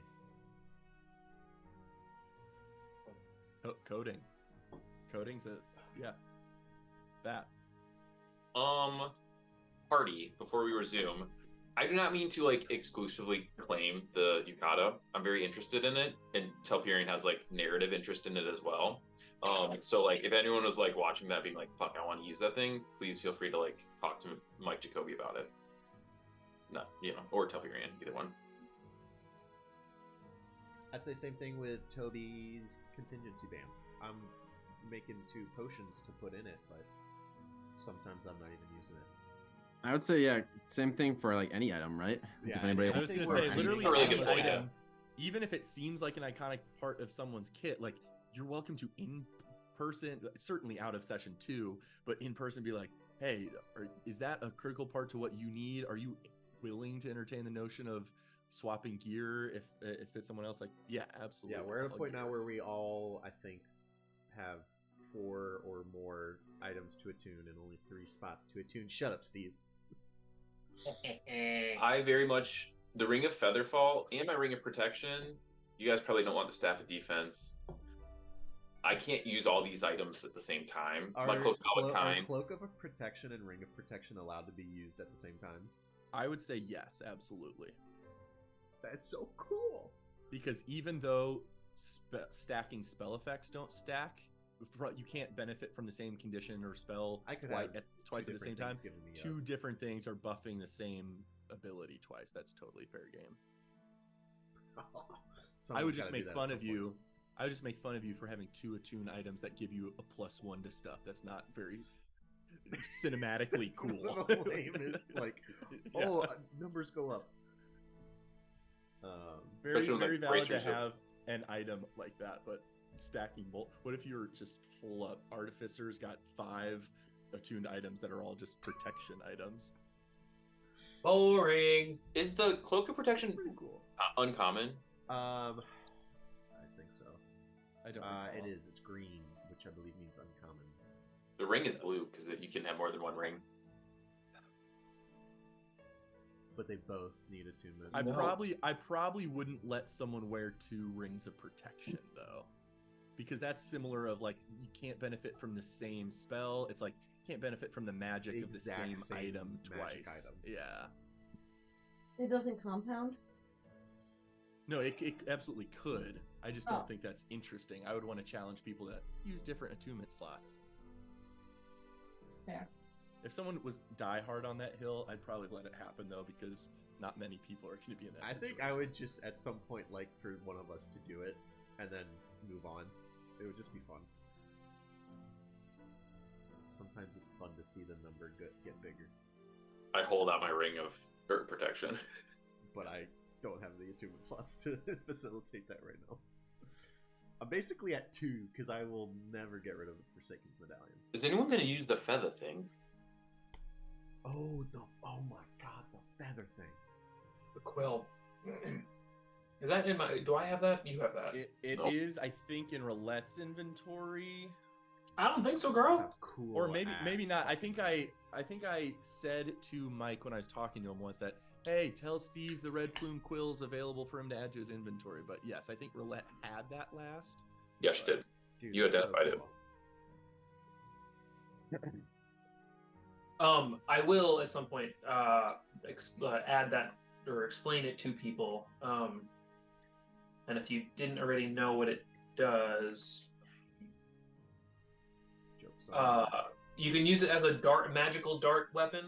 And then once per day, if the dart deals damage to a surprised creature, you can make that creature blind, charmed, frightened, or unconscious for 1 minute. No save needed. They just need to successfully hit a surprised creature. Successfully damage. Damage. Can Did you roll walk us an through? attack with Nazim? What? Did you roll an attack with Nazim? I'm not going to answer that question. Okay. But this says Second of all, also one thing about the dart functionality is you don't have to physically throw it. It is like a Yondu arrow where you can whistle to it and it zips around the battlefield and can make attacks. So Cool. It's some good bonus action economy, right? an action. it's just normal attack. Oh, right.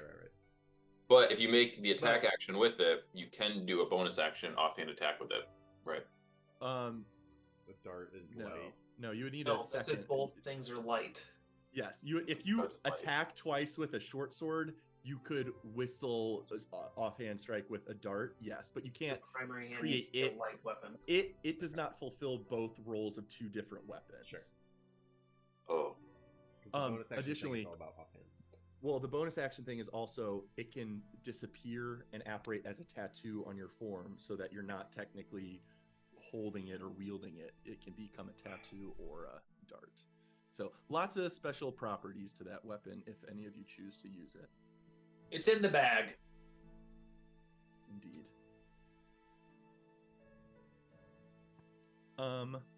Okay. You guys wake on Fredas, the 3rd of Morningstar, to a very pleasant aroma wafting throughout the halls of Nora Fort. is it French onion soup? It is not, because not only is that disgusting, Breakfast soup. in the morning that is vile and a crime against the nation. I like that he's using his narrator voice. And the United Kin Army disbands. Because of the soup? Yes. Oh, what's her name? Oh, Good question. What is dwarf her name? lady. Oh, Dwarven chef named?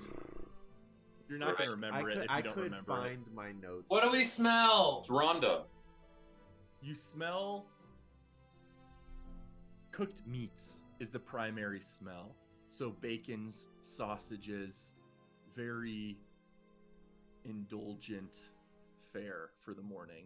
And you are able to, someone can go fetch Jiri and Rome if they would like, who slept outside on the hill at the training grounds.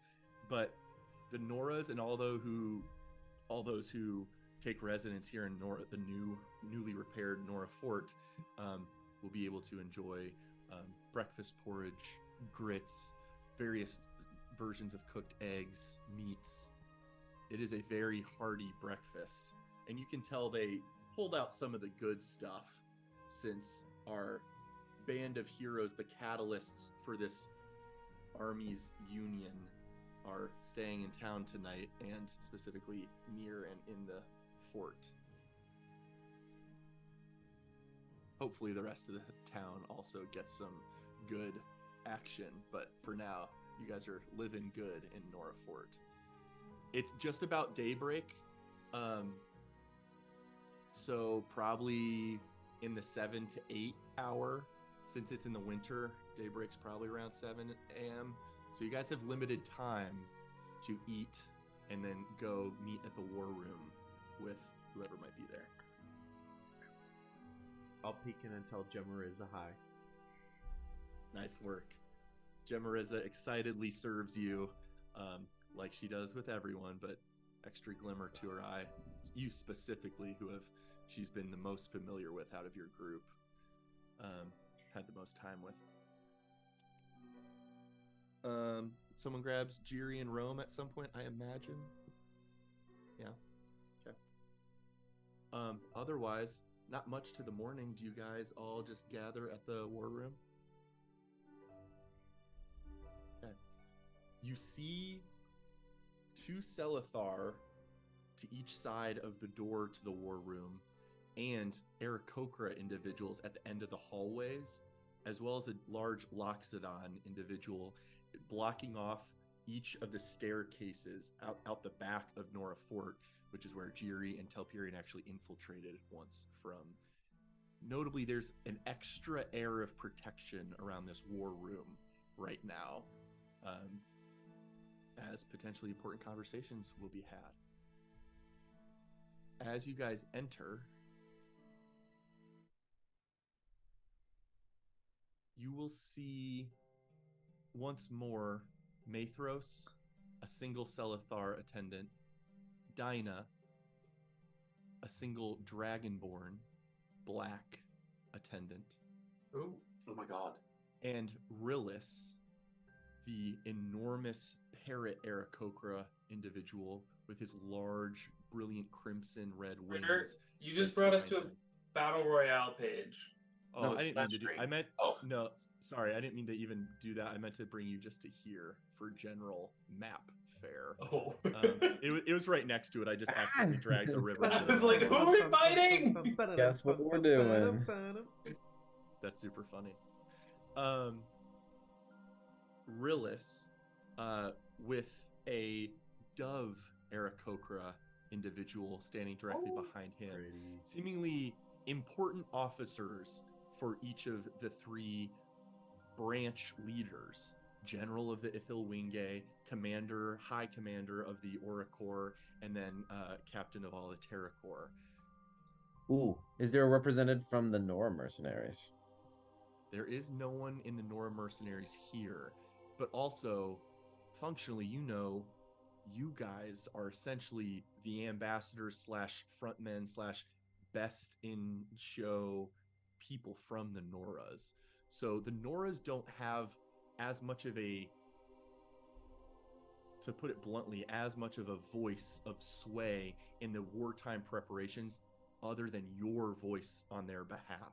They are eager and willing to train and gather additional individuals they meet to facilitate protection of their people, lend help to the war effort in general, like they have before in your previous warfare clash. But specifically, there's no necessarily high-ranking Nora person that would outrank you. You guys are essentially there in their stead, if you will. With that, Mathros once again rises to greet you all. Welcome. I've arranged some schematics and proposals, but we will get to that in a moment. Tobirama, it is almost the time you suggested you would reach out in some way. Can you recount for us what your actions will be here and what your intent is? So, in Elandris, we made contact with both the Dusk and the Noon of the Queen. The Noon indicated to me after the fact that I should look in on him in just a few minutes from now. I'm going to verify this with a message before I take part, so he knows to let me look in on him. He will not need to reply. If he replies, I'm not sure, but it takes me about 10 minutes to cast this magic, and then for about 10 minutes, I'll be looking in on him. I will be able to relay what I'm saying out loud. Is there anyone in the room who does not speak common? Looks around. He looks specifically toward his attendant and nods in acceptance that they both understand enough common to participate I here. prepared tongues just in case, but Oh, wait. I'm gonna tap on in and watch, and then absolutely. It's about a 10-minute process, so however much you look in on. Toby, I don't think it's gonna happen, but can you do you have a way to comprehend other languages in case he's meeting with someone who we don't know? It's actually a great Don't the Dresdens I've all cast speak? this before. Don't worry about it. Never mind. I I will cast tongues on myself. It grants me the ability to understand any spoken language it hears. Did that double concentrate with Scry, It or does not. Tongues is not a concentration. That is a great point, just in case. I'm going to message Nazim and tell him in 10 minutes I will begin looking in on him. If he replies back to 15, I'll let you guys know whatnot. Very well. It sounds like you can intermittently, perhaps, make contact throughout the process, but most of the time you will be an observer, yes? Correct. So it may be the case that he is willing and ready to deliver you information with your steering, if you will.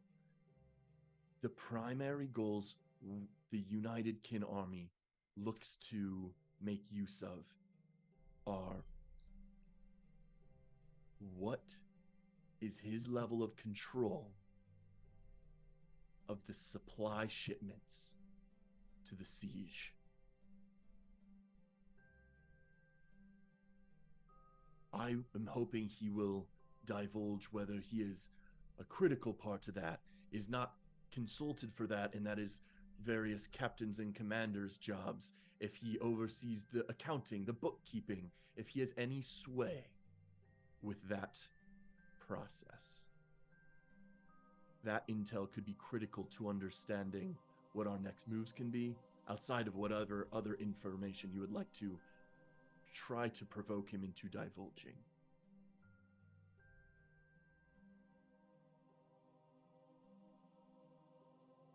Okay, I will cast Sending.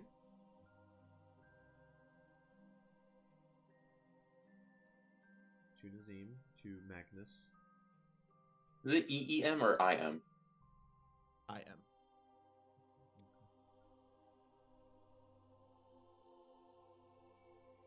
I am about to begin the process of looking in on you. It takes about 10 minutes. Feel free to reply if you need me to delay that at all. And don't resist. Despite my rather chaotic schedule, I seem to be running early today. 10 minutes it is. Billy Daytimes. I will have cast. I'll cast Tongues real quick, only takes an action. And then I will begin the 10-minute casting of Scrying. Okay. You are able to begin the casting. If one spell. Saw Toby. That's all. You see Nazim standing with elegant robes, hands clasped behind his back, straight posture within a familiar looking bedroom that you've scryed on in the past. The organization of the layout is a little bit different, but it would seem at a glance that Nazim has taken over the abode of the room Contessa May and Count Lee used, while they ruled is a strong word, but held position in Olandris at the keep. It was a strange sensation, allowing you in. Are you there? I certainly hope so. You wouldn't want to waste this information, would you? Very well. I'm choosing to put my trust in you all because, frankly, you earned it with your antics in the throne room, main hall. But perhaps a bit of explanation is needed.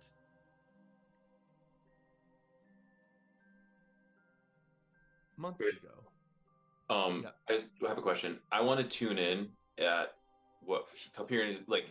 Toby, you would know. Telperion wants to tune in at the right time. Like he only has a minute. So whatever signal you give of like this is the moment to come in, that's what I need from Toby. Okay. So whenever MK, maybe you're hearing a moment that you want to say it. Yep.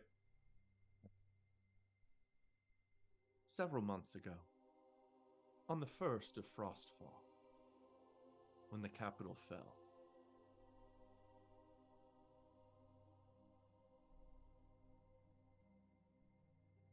I should say the Queen and I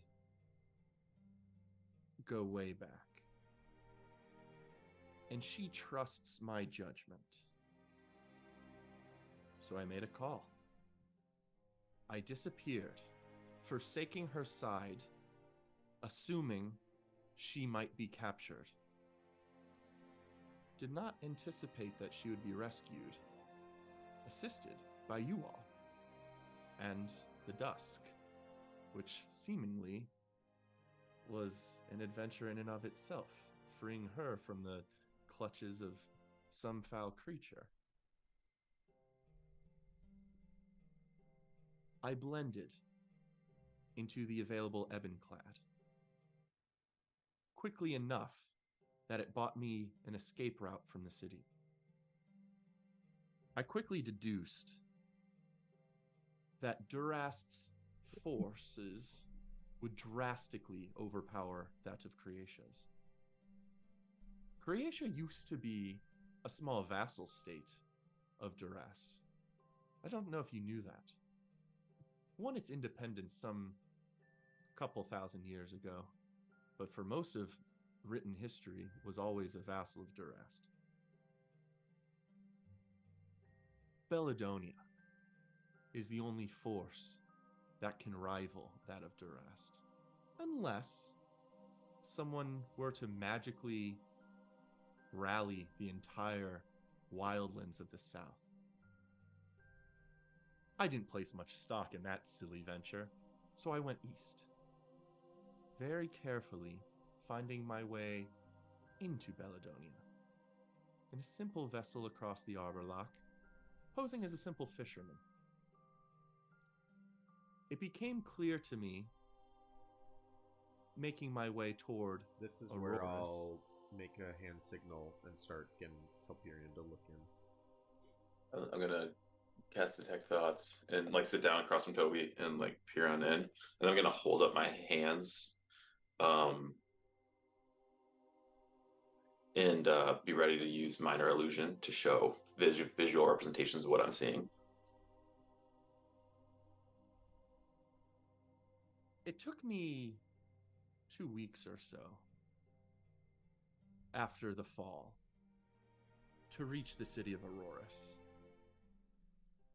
where I entered the capital under the guise of a simple pilgrim. And at that time, although defensive and aware of the Western conflict, they were not reinforcing their city gates yet. They didn't want to strike fear into the populace. But I met with some dignitaries in the city that I have loose connections with. I couldn't reveal myself to be who I was, but I was able to pull strings and apply pressures that gained me knowledge. It became very clear that with time, Bellidonia could be coerced into completely cutting off Durast.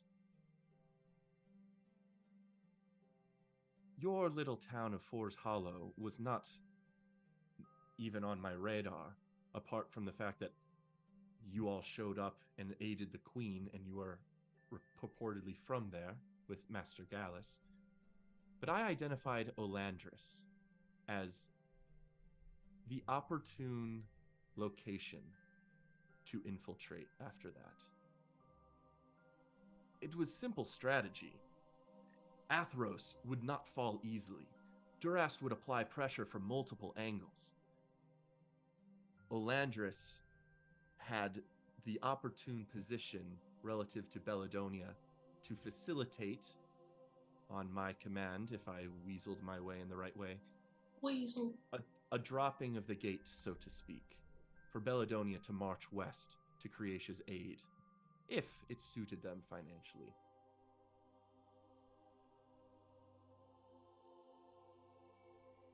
So Atheros.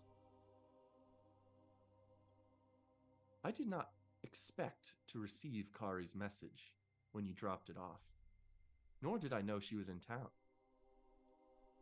Putting the pieces together now, my expectation is that she will arrive to you very shortly. Oh. Perhaps within hours, if my math is correct. And I think another ally of ours, with Kari's help, has infiltrated Atheros, and somehow, which I can't quite figure out how yet, has been delivering supplies through some hidden means to the populace so that the siege would last longer. Simple strategy to buy time, but effective. Tell Pyrian that's about when your detect thoughts will Okay. jet you I'm back out. also trying to bullet point, almost repeat what he's saying out loud in my physical space. Okay.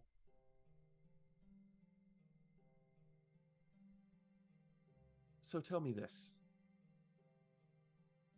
If Atheros is becoming a focus of Durast's attention, and the Eastern supply for siege equipment and weapons and soldiers were to, even for a day or two, suddenly be delayed, mistaken paperwork, new chain of command, you understand, could disrupt their attention, the supply lines from Mersenia and Ostenis would be more vulnerable to an eastward enemy marching west toward them.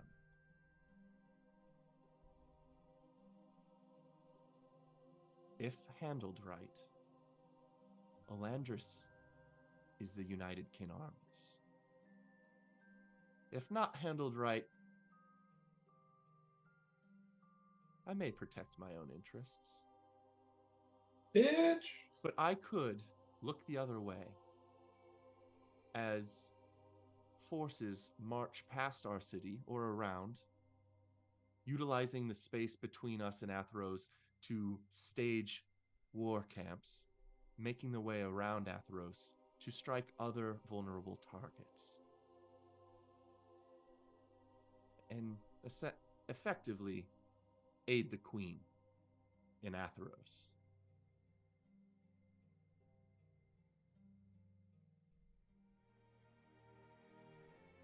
Which is where I suspect she is. At this But I have point, no confirmation. I will cast Sending. I'll do my best to be very brief.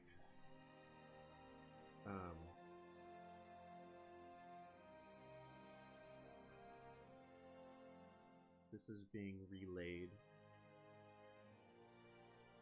to the top generals in the United Kin Army.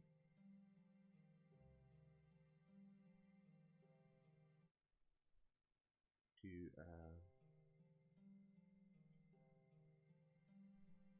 That cool with you? any further advice is welcome. Separately, do you know of the meeting at the Tripost?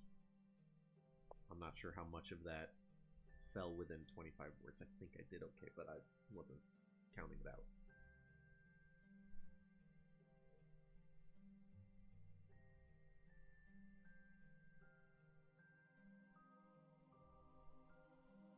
Tell your higher-ups,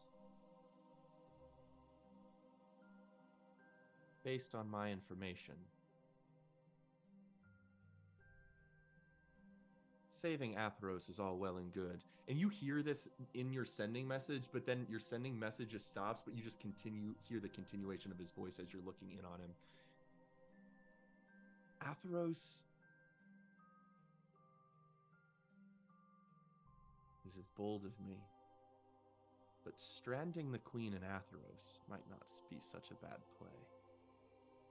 using Atheros as a distraction beacon on the chessboard could keep Durast occupied with a large amount of their forces. Arstenis falling would earn Belladonia's assistance.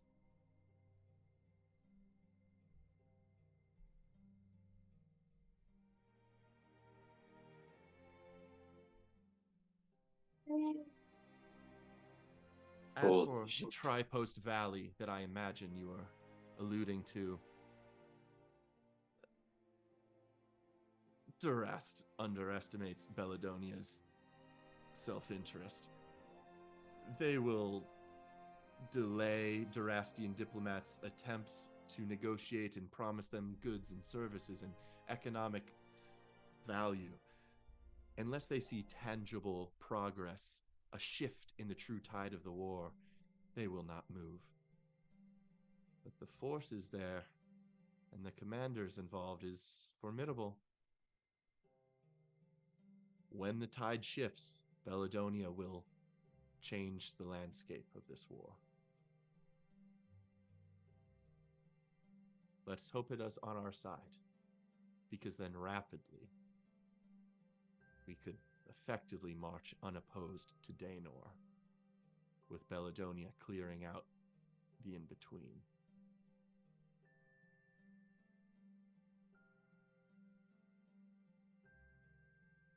You're probably toward the end of your scrying effort at this point. Any final questions?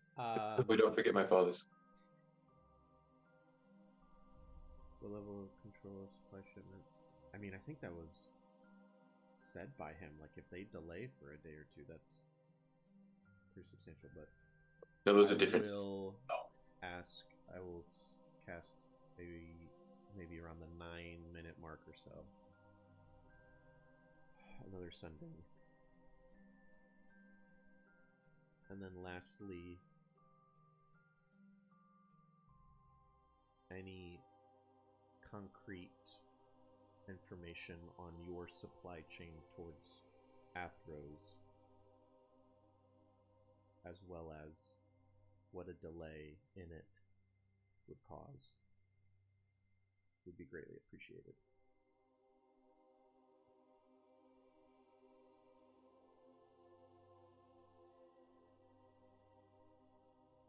If you all can deliberate and determine a date for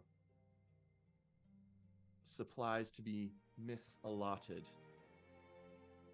time frames to be delayed, a simple day would buy you the pass you need. I could make that happen.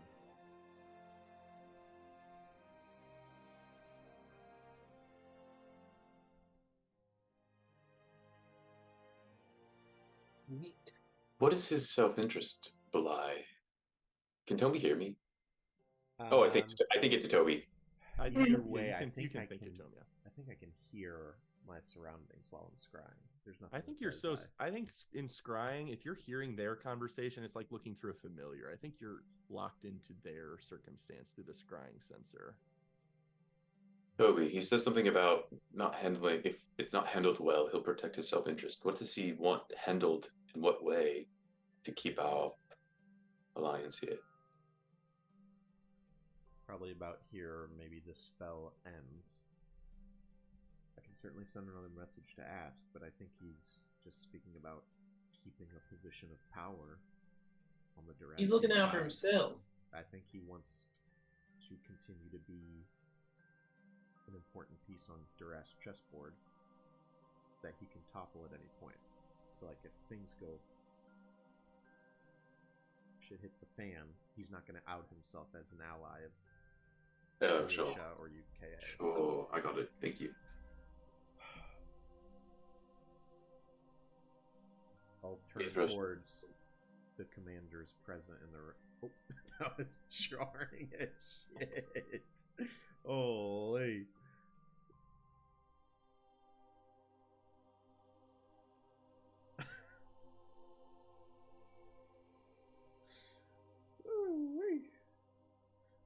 was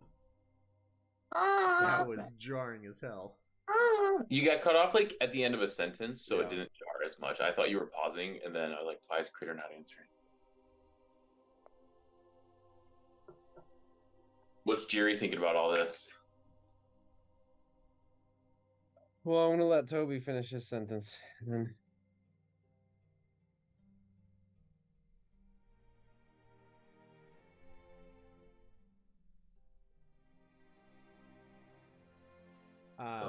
Yes, I will turn to the commanders in the room. I can send him 2 more messages and look in for another 10 minutes. I could send him 3 more messages. Is there anything else of urgent matter you want me to address? Dinah perks up. And just like leans in toward you, Toby, with an outstretched clawed finger and says, "How is this queen sneaking supplies into Atheros?" I would have maybe started thinking about that. What was the underground river we followed? What was the general That was path north. of that? Was it? It ran underneath the river, but from us starting in post. Okay. I know. Why do you want to know?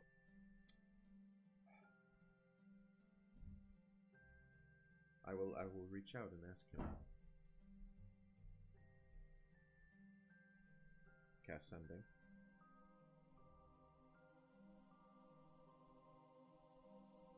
Do you know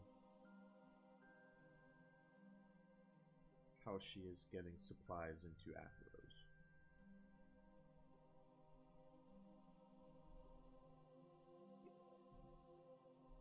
You have 25 words to respond. And you got plenty more words too. That was like 11.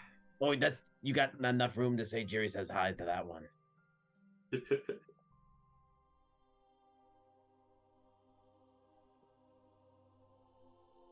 A worthwhile question.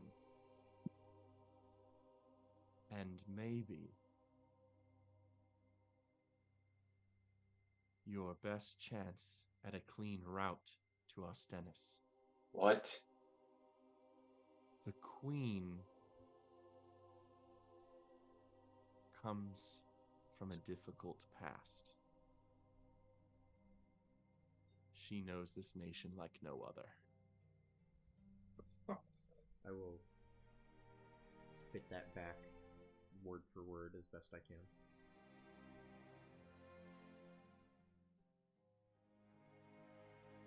Difficult paths. She's a tiefling, right? She's a tiefling, and there's a chance it's something related to that. Is there? Oh, I was thinking like smuggling. You know what I mean? She knows all the like secrets, passageways. Yeah, I'll turn to the learned people in the room. Yes. Jerry. Do we know what is much known about the queen's life before taking the throne? Mathros will speak up and say that perhaps I am best suited to answering this question, as the Ithilwinge have had, although rare, still more interactions with the nation of Croatia and powers of Ostennis than Chimeras. The queen was a somewhat unknown personality, popped up in the political scape in her early 20s to a group of adoptive parents, noblemen, that sought a child and adopted a well-grown adult, and then gave her access, gave her training, certainly gained some benefits along the way for their own political status as she rose to be a formidable force in the courts. But we have virtually no intel on her upbringing.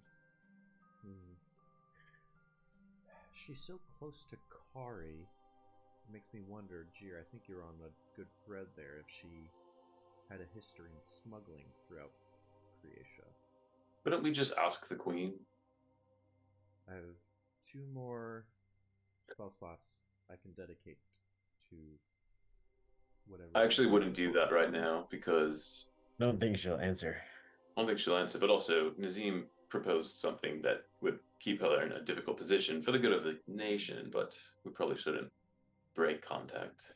Whatever path the supplies are arriving from would be a good way to strike at Stennis. Basically, we don't want anybody to know about it then. Because if Duras were to find that out. There's a quick knock at the door. Mathros nods at his attendant, who quickly goes to the door, swings it open. There's a short, a little wider, brown, sort of tabby-colored Leonin man with a grizzled, sandy-colored fur mane. Says, "Apologies for interrupting. There's someone at the gate. Says she wishes to make contact with you all." This will make things easier. Likely Kari. What is the nature of this visitor? She's a drow elf. Just walked directly up to the front gate, as if she was confident we'd let her in. This is, I imagine, the... Bring her here. Aye. And the Leonin man Say- will leave. Tell her Jerry says hi. Sure. She'll trust you. I will ping to Telperion.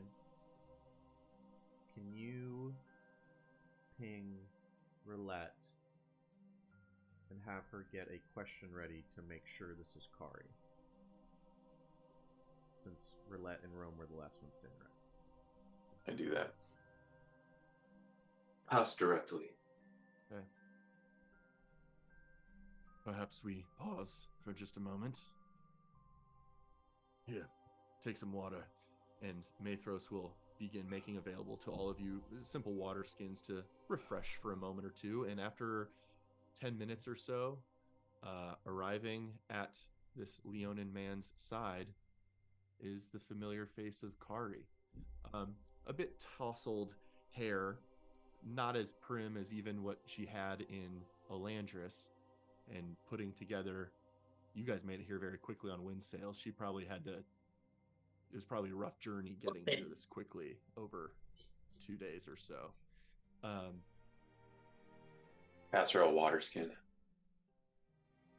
She looks, she takes it eagerly and drinks some from it, looks at Rome, looks at Roulette. Well done. Seems you delivered my message. So this is who we're partnering with, is it? I don't know if this General? already prompts. Commanders? I don't know if this already prompts something, but I'm going to be keeping an eye out for just what I remember of Kari. Is she matching up with that? I don't know if it already prompts an insight check, but that's what I'm going to be on the lookout for. Yeah. Go ahead and make an insight check.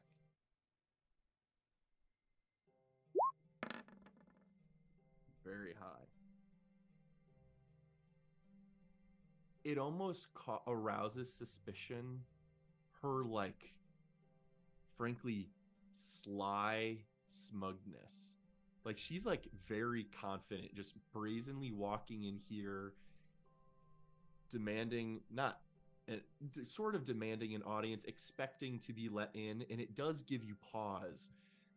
But you also read in there a confidence that this is exactly what we needed to happen. You all made it happen. I made it happen. We are here. It's it's an optimistic opportunism to her in her confidence. Well, perhaps we should all get caught up a bit. And I'm sure there will be a few awkward minutes of some introductions, some sharing of low-level intel, maybe off the bat, before she says, I'm glad I left when I did and didn't stick around for the chaos you all caused. It was difficult to dodge and evade the Wyvern Knights that stalked the skies in that vicinity for the entire night. The uproar at the Talon's death was magnificent to behold. I am delighted you snuffed him out. That's what we do. Snuff. Yes, hi to you as well, Jiri. I don't believe I've made your acquaintance. Oh, that's right. Sorry, you look different against the backdrop of wood here. Rome, Mythaline. Good to see you again. Good to see you as well, Ari. Excited to work together. The Queen has kept me informed of the rest of your appearances and stations to the degree she's aware. And she does keep to good health. She does not travel with me. And sadly, for the first time in years, she's separated from all three of us. Her dusk, her noon, and her dawn. A word about her dawn, by the way. Captain Elise Ignoril, noble commander of the Glass Guard. Surprisingly, and perhaps unfortunately, was not slain in Durast's invasion, but rather it appears adequate pressure on protecting those that still survive in her city now has been promoted to the position of Battle Reeve. She is always at the side of Talon Vitria in Ostennis and has been given responsibilities fit for a captain of Durast's troops. It would appear Elise has turned coat and is no longer the Dawn of the Queen. You sense just anger from her as she says those words, but she immediately sort of curtails them by saying, I would hate her for it. But in her idealistic foolishness, she judges that the creation effort is a lost cause, and therefore tries to protect those she still cares about that are resident populace of Ostennis.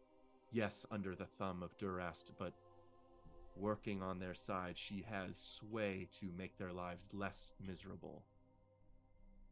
She has nobility, but she is unquestionably now an enemy.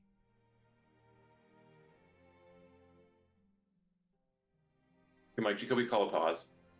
Yeah. A lot of what we're talking about is from pre-Rome, pre-Alex. So, Alex, I want to do a pause to say we're in a lot of proper nouns. Are there any that you want clarification on, or like understanding of like why X is important to Y, or why someone cares about something? Yeah, that would be great. At a super high level, the previous queen of Creatia, Alaya, who is now displaced and on the run, had 3 primary officers' attendants.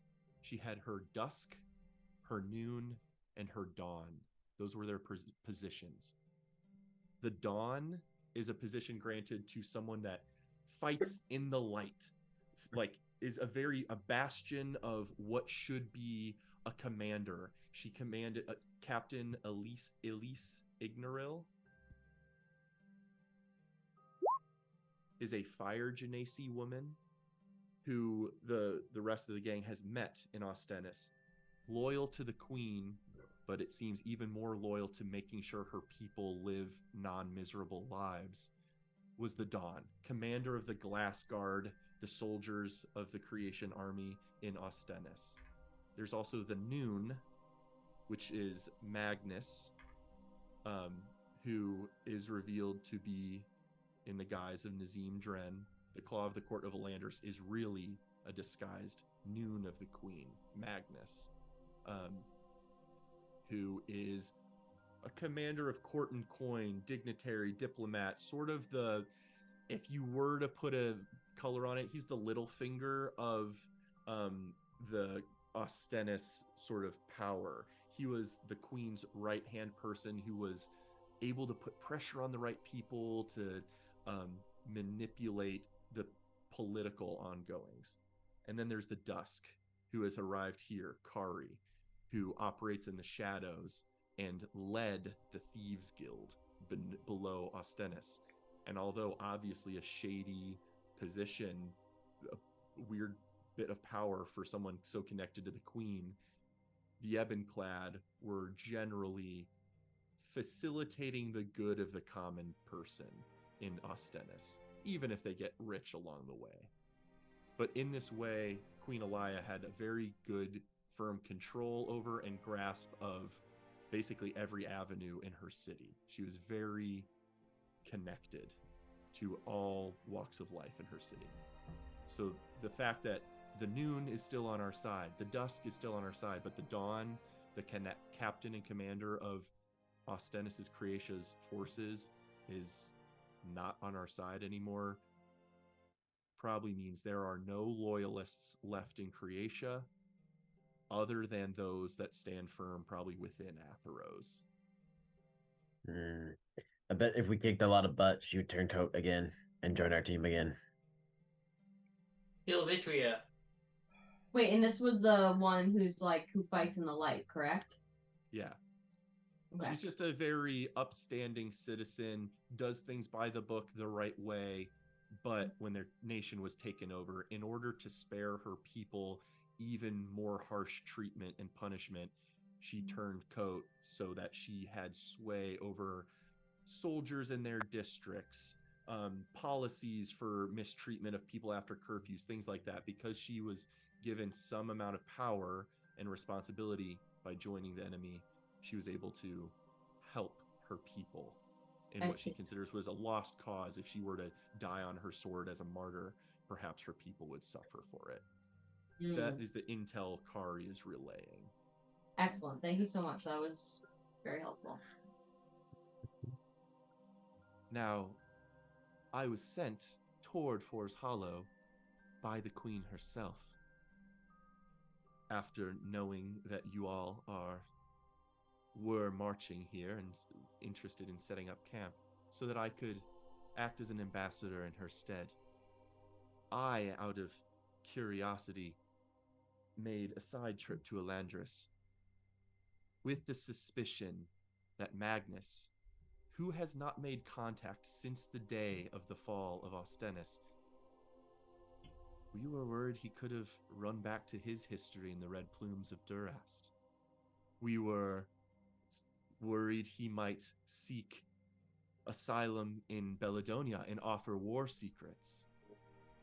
But it would seem that he had a clever tactical mind and infiltrated Olandris, which would not have been under scrutiny by Durast and therefore easily infiltrated, but also avail important strategic position if it were to all of a sudden avail a westward marching army.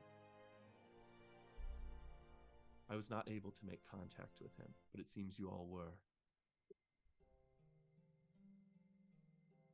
I was about to start being like, oh, we let her know that we just talked to Magnus. I will let the commanders in the room kind of lead the conversation and not kind of... They will detail out your findings. At this point, enough trust has been established where even though high-level army secrets might not be divulged, information sharing's happening.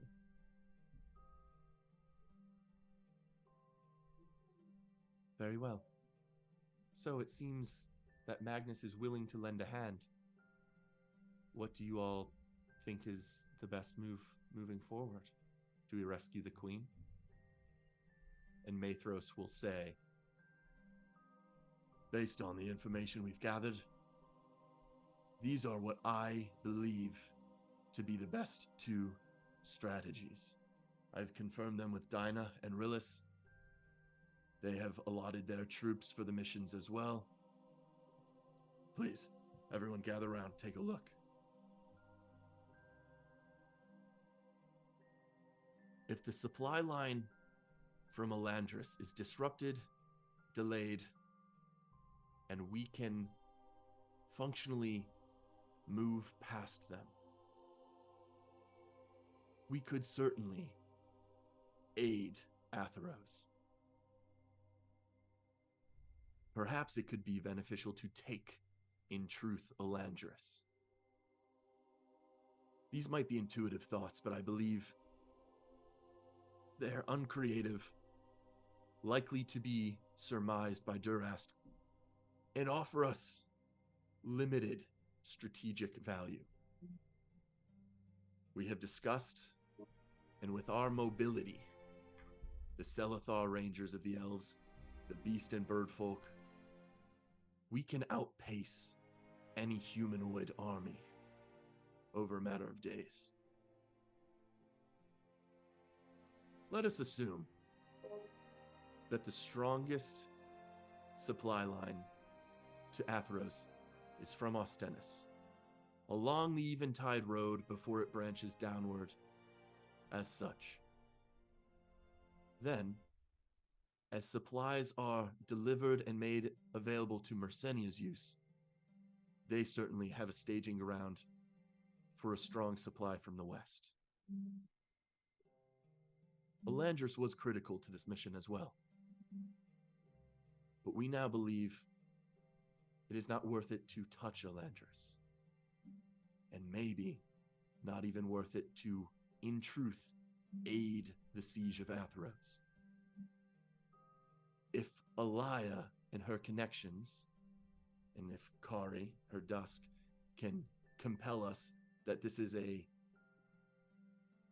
sustainable endeavor that can continue for a number of weeks or months, surprising Durast's ability to maintain pressure, these are our two proposed moves. Take a force northward along the Eventide Road for expediency, passing Cardigan Post and dealing with any forces there, though we should be able to overpower them, and strike at whatever war camp is being made the threshold for the northern siege effort. Alternatively, we march past Senek and attack Mersenia's war camps in the siege effort in the same vein. Realistically, we think we have the troops. Both of these missions should be carried out simultaneously. With the vacuum of power at Mersenia with the Talon's death, it is our belief that Vitria may be called in to support from Ostennis. Similarly, since the northern siege effort is by far the most critical to their pressure, it is supposed that whatever the Arknight's whereabouts are, he could make an appearance at the northern station to check in on things, surmise their availability to launch a sustainable siege in ongoing weeks or months if it draws out. At where? At where? Atheros? The northern. From wherever, but it's proposed that the Arknight seems likely to make an appearance to the north. Vitria seems likely to make an appearance somewhere to the west. This could lead to an opportune moment to strike at Ostennis while they are occupied, or strike at either of them while they are away from their forces in Ostennis. Oh. Additionally, if Kari can give some intel into her and the Queen's whereabouts, if you are willing, if there is a meaningful hidden route between Atheros and somewhere near the capital, We could also strike at one of these locations, sneak into Atheros, and find alternate ways toward Ostennis other than a marching army.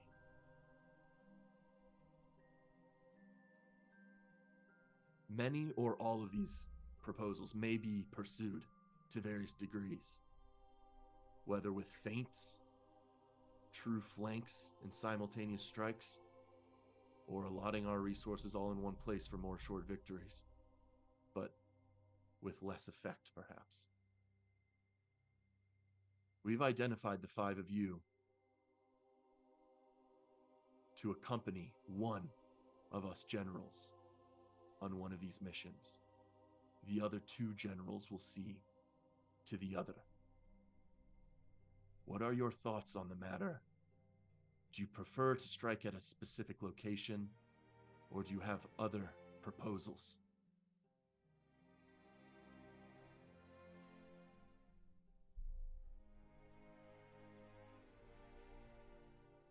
Let's kill Vitria. That's my vote. I feel like she's small potatoes. But we just talked about this before. You take out Vitria, you get the noon back. Just gotta bully her back to our side. I would like another chance at that Arc-Knight, though. Do you like shadow boxes a little bit? But perhaps if we build our army, we'll have a better shot at the Arc-Knight. Maybe. We get the support of the Noon.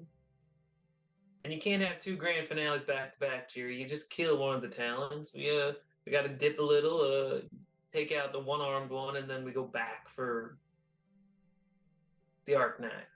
You could impersonate the Arc-Knight. What Part do you 2, mean? Electric Boogaloo.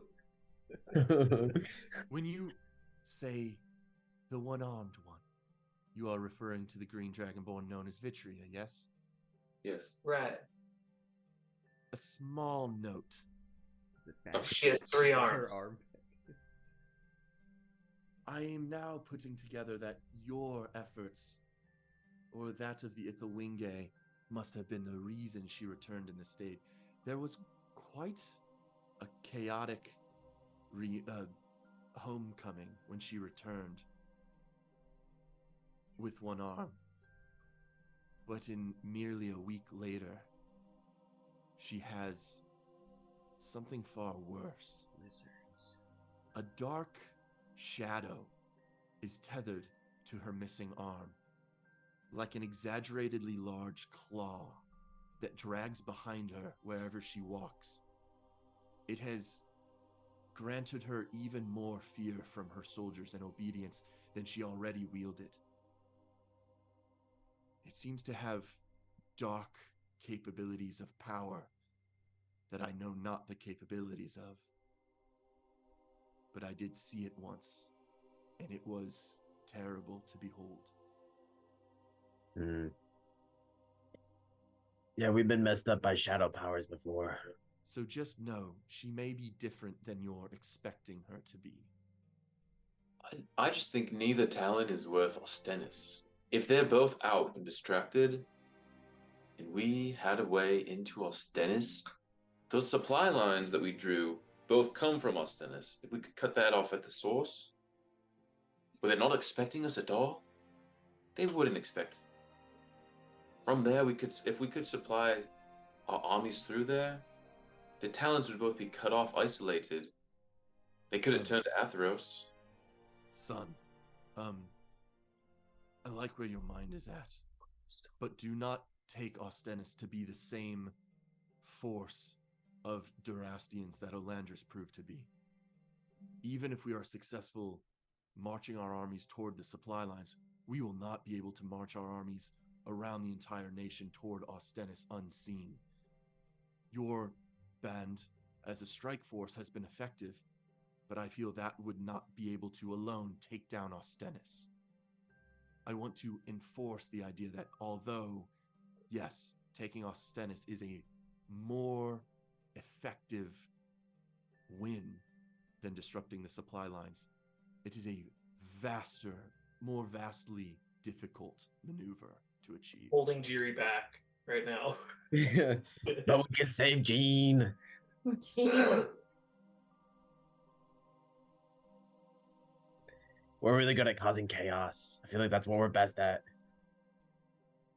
So what's more chaotic in this? Killing the Arknight or taking out Vitria? Do you think we could kill the Arknight?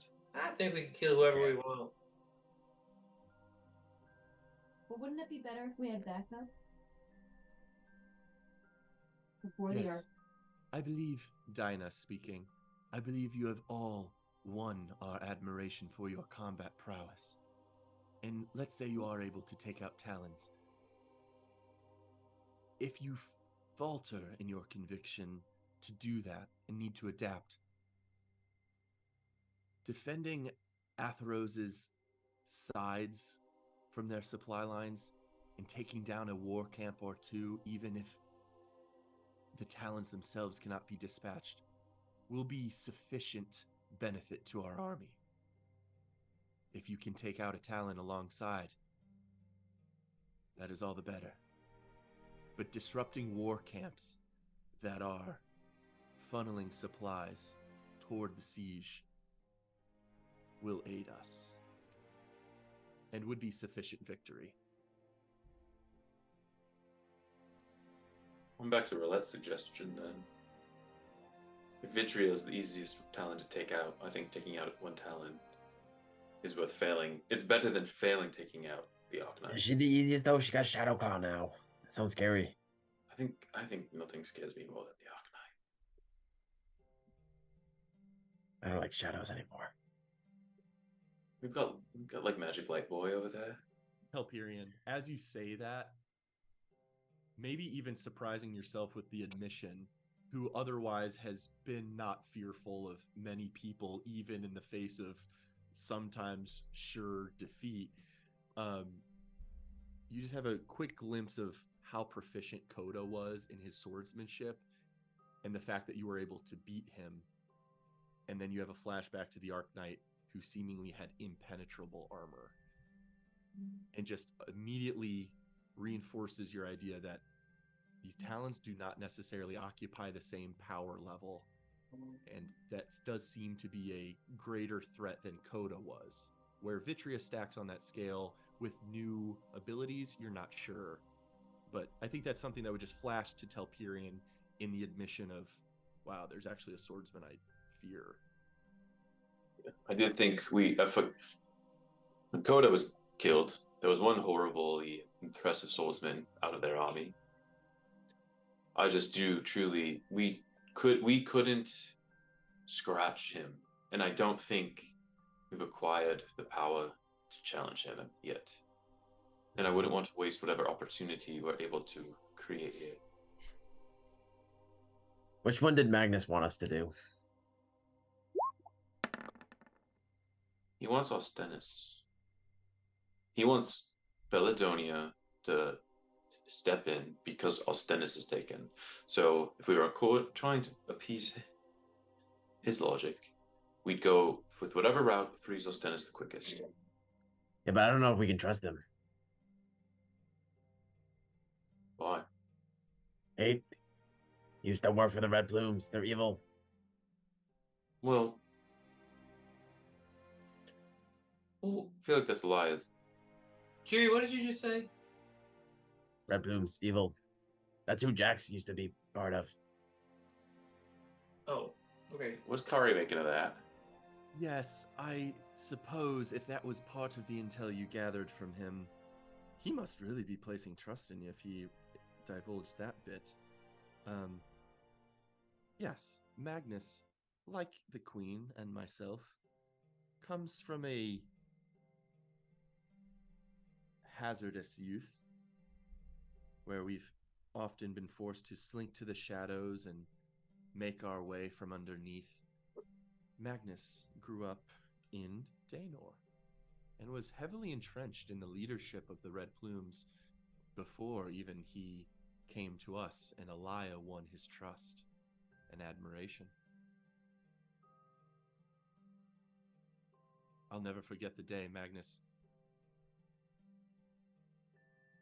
proposed us with access between the Ebon-clad that I commanded and his own Red Plumes, and handed them to the Queen on a silver platter saying any intel she wanted was hers.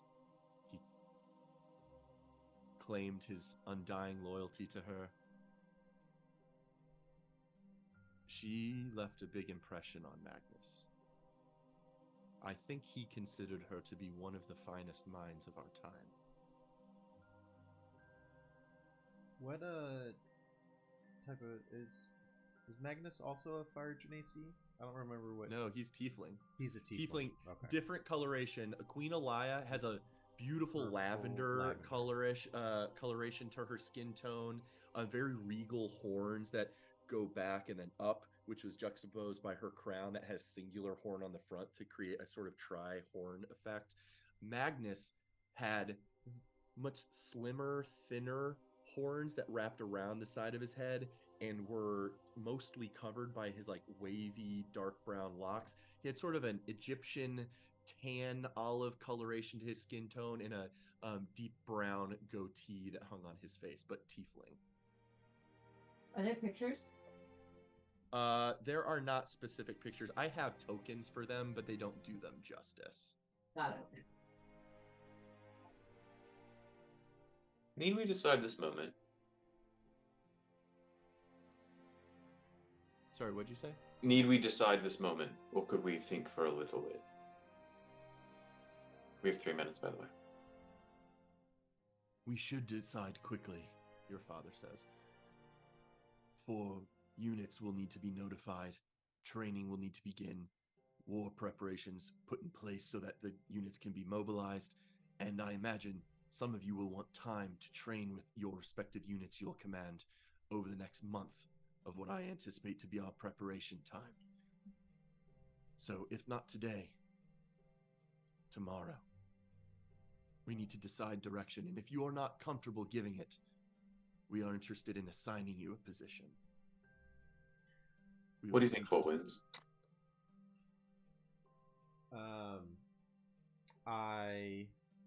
So you may have noticed at the initial introduction of an idea of attacking a war camp where the Arknight was, Toby really clenched up. But it wasn't until Telperion you mentioned that, like, I don't know if we can touch him, that Toby kind of started to loosen up.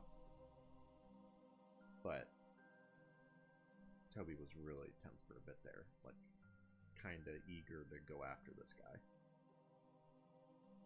But if we're not there to help, and the Arknight shows up, what's gonna happen to our armies up there? Well, whoever you decide to be the general to escort you on one mission, the other 2 generals at my side will escort the rest of our forces in the other direction. I trust their judgment or my own to make the right calls at the time. Even if we engage the enemy and the Arknight commands some of their forces, we will make the right calls on when to back off, when to retreat. Even if his forces are vast, we should be able to retreat on a moment's notice and outpace their armies because of our mobility. Outside of any extraneous circumstances, we should be able to cause adequate damage to pursue our goals without endangering our entire branches. I think that watching my father go after Vitri again would be quite the sight. So I personally would like to go in the direction that she might be, with my father as the general to lead our group.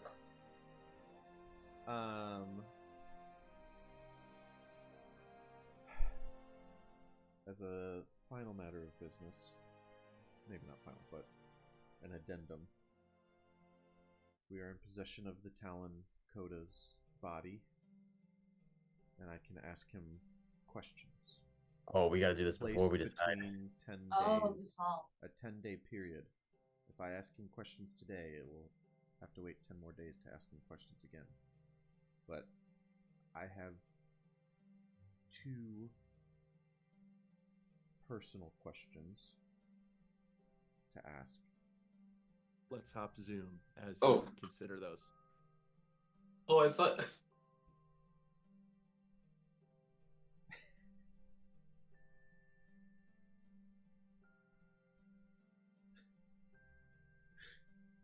Did you think Chris was doing this for like 2 questions? Yeah, I think everyone was doing something different for different reasons. Like some people were waving, some people were holding up fingers. Like Steve, You did just say 2, but I was saying peace out, guys. We're about to bounce. I figured Tim was waving goodbye. I saw Steve waving goodbye. I was trying to time it for it to. Oh, you were like, waving end on to us. Tim. Just waving at Tim. I love that everyone was doing something different, but it all looked Yes. similar. Tim was waving, and I was like, That is so funny. Oh, man. Thought you were waving your hand because you had a question. Amazing. Tim. Oh my god! I gotta get a look, Incredible. Roy. Anyone? Better find And one. I do have a little out of character question. Way back when, Arknight attacked, summoned the wall of fire around Gallus and he, while we fought a fire dragon Yep. Counterspell. aspect. Would I have caught dialogue between them? Because I certainly have like things, I have notes on what was said. I just want to respect whether I heard those things as Toby or not. Sure. Like during the fight, things that might have been said Yeah. dialogue-wise between the Arknight and Gallus during the actual fight. Yeah. And if anything, I'd like to make a case that I did. And I think maybe even though battle is chaotic and fire is roaring, you're the most perceptive person in the group and would have been. You have the longest term connection with Gallus. I think you would have been naturally very keyed in I was also, on I his think I was well-being. flying, So yeah, I would say observing. So okay, because I was kind of like that's tied into. Yeah, I do think this you were sort of also flying in the air trying with to your help wings. Gallus. So Yeah. But as Toby was just saying, I have 2 personal questions of importance to me, but it is a resource available to us. If you think our preparations will take a month, that's 15 questions available to the Talon, and I would request 2 of them for personal reasons. Oh, we should dress you up like Moira or the Arknight when you ask the questions. Or just a random person. No, but then he'll tell you the right answers. I think we should test this before we put too much stock in 15 questions over the month. Like he was Sure. incredible. I'm just fearful, like even in death, he could resist if we. I have So it's placed just some simple magic on his body so that it does not decompose to a point where this is no longer useful to us. I feel like we should ask him questions right now, though. I was Let's go going find to out. suggest the same, Jerry. We should not waste time. It might seem reckless, but we should gather the information we need to make decisions so that our actions count and are most effective. Well, Father, this is a high level person in this army. What positional knowledge might he have that we could use among us strategizing? An astute question. My immediate thought is comparisons between himself and his fellow Talons, and then that of the king as well. We know little to nothing of Zavar, the brute tyrant, supreme leader of New Durast, other than he occasionally holds audience in Ostennis and then flies back on his great drake back to Daenor. He has been seen wielding a beautiful spear of reflective magnitude and beauty, which is certainly can be only assumed to be a powerful weapon, and his mount certainly formidable, but we know next to nothing about his capabilities.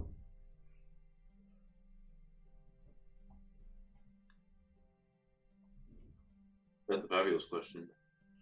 I imagine you all have done this before, Toby Rama. What sort of questions might your group be interested in asking? again, I have,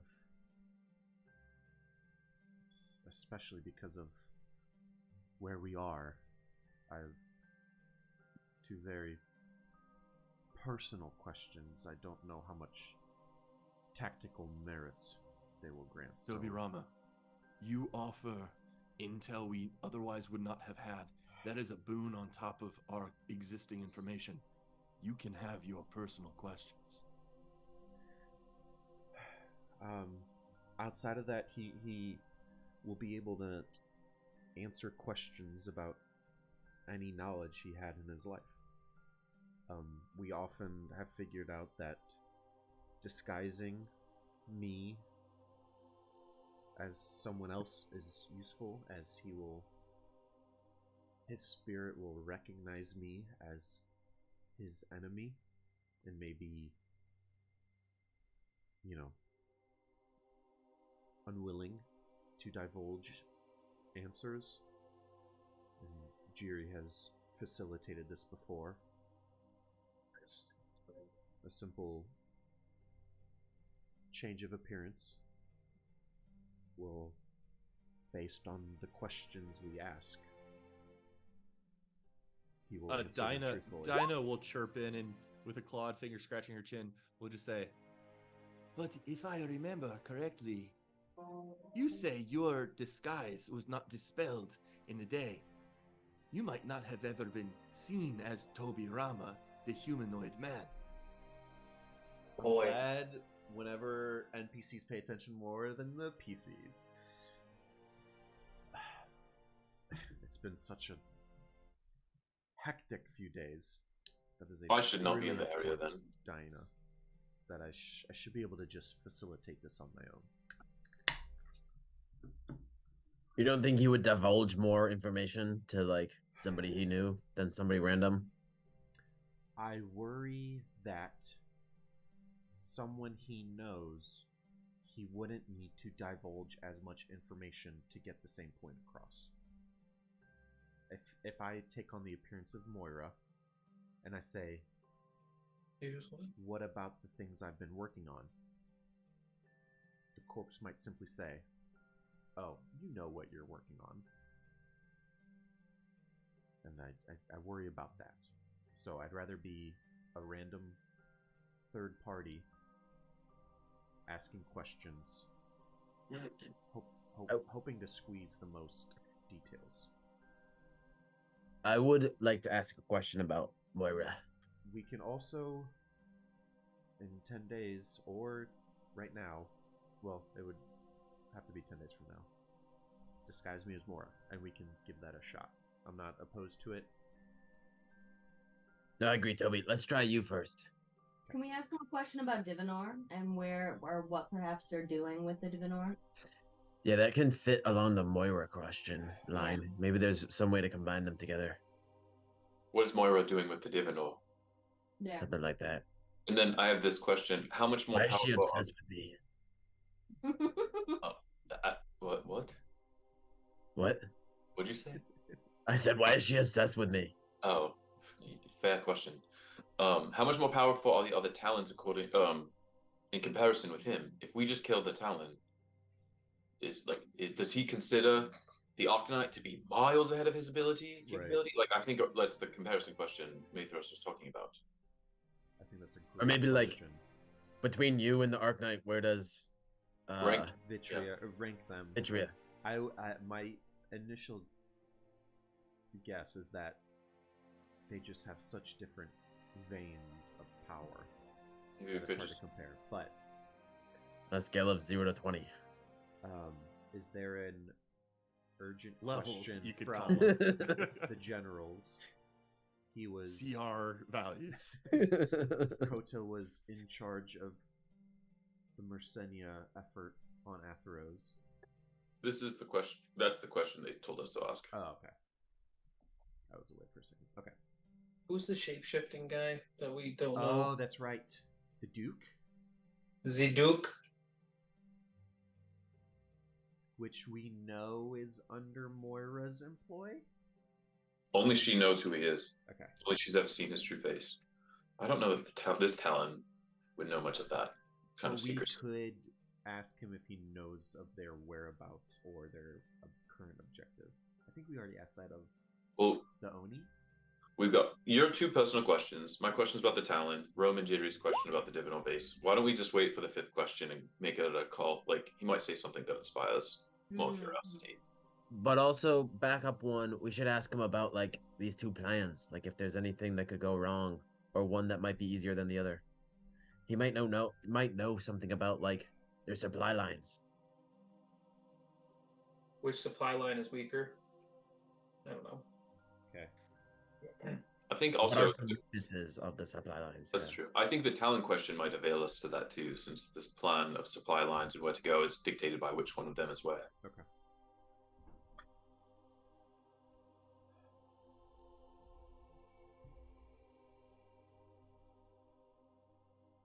Body out of the bag. Casting speak with dead.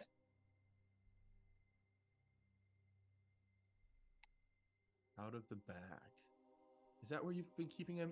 He was on Shaggy for a while as Jerry escorted him. He's Yeah, immune he was to on Shaggy with decomposition, Jerry, so He it was doesn't with- matter. Yeah, Jerry had him on Shaggy with him. I Right. don't think a full human body can fit in the bag. We raided his The supply. corpse we brought into Force Hollow can that be presented? Yes. Okay. I pull him out of my quiver. I have a 4th and a 5th level spell slot left. Above 3rd level, I'll use a 4th level spell slot to cast Speak with Dead. I love the little. I've been using my magic today. Not taking no chances. Oh, you're out of 3s. I'm out of 3s. This will be my last 4th.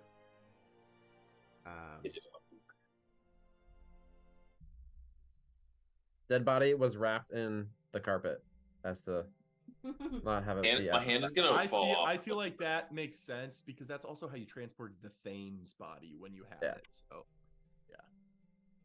That's the corpse carpet now. Corpse it. Come to life. The corpse carpet come to life. I'm trying to think of how to word this well. I call for lunch, and they hopefully bring us some sandwiches. With BLTs, a maybe? dead body in the room? Gross. No. He's not decomposing, so it's fine. yes, I walk out. Let us finish this curious endeavor before we gather refreshment. But we can Well, take a recess after this. I'm gonna have the sandwich in the hallway because I can't be in the room. I have a point, friend. I can't be in the room because I was not disguised during our fight, so I'm gonna go. That's a Oh, yeah, he good doesn't know point. me. Yeah, who Which all of was the rest of you disguised? had your disguises removed? Or He knew were Jerry. True selves. Jerry, come with Yeah, me. He didn't know me. He knew his sword and piece. I don't know if he'll. Oh I'm wait, just gonna- I've got his like sheath. He probably wouldn't like Yeah. that. I just start arguing with Jerry about whether As or you not guys the walk out. Talon saw him or knows him, and I get him by the arm and shoulder and pull him out of the room. I And it will worked. also say I think Rome was pretty clearly Rome. Her Oh, whole time. and I get Rome too. Rome, what do you think of this? I am leaving because Daisy was out. Everybody leaves. We all Everybody leaves. we're all at the door with cups, listening. How? Yeah, I guess Telperion We could go hear my behind him. thoughts, or behind me, whatever is behind the necessary corpse. to facilitate. You guys this. all hide yourselves. I cast While invisibility. Toby Rama facilitates the Oh. asking. I I make silent disguise image self around myself. myself, so silent image keeps me hidden behind a bookshelf. I cast seeming on all of us, so we're all copies of Toby. We're now Quintuplets, quintuplets. quintuplets, rivaling the triplets we slayed in that hall. My brother, and me. Vince. Except for Jerry's is a little bit taller than everybody else's. I'm envisioning the Harry Potter when they all turn into the seven Yeah. Potters, and someone goes, "Oh, I'm hideous." That's floor. Don't look at me. I'm so ugly. Okay, I have my first question.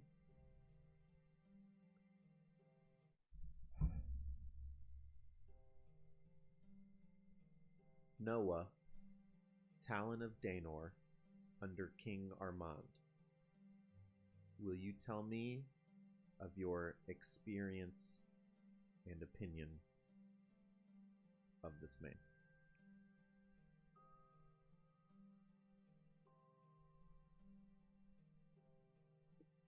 He was known as the Lion and the greatest swordsman I have ever faced.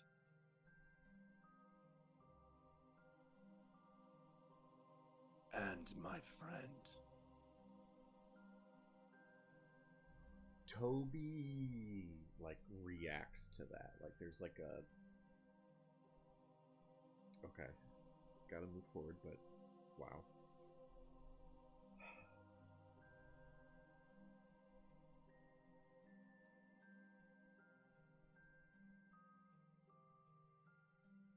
The Arc Knight's sword is one of a pair. Are they the only things that can penetrate his armor?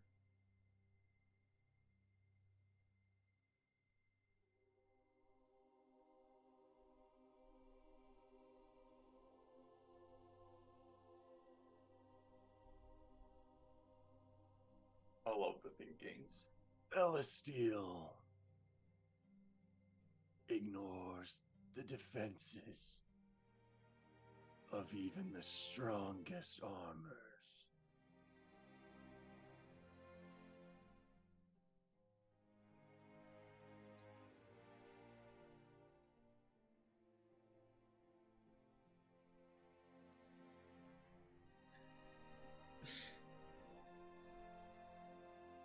Vitria, yourself, the Arc Knight, Moira, the Talons of Daenor. How would you rank yourselves among this order?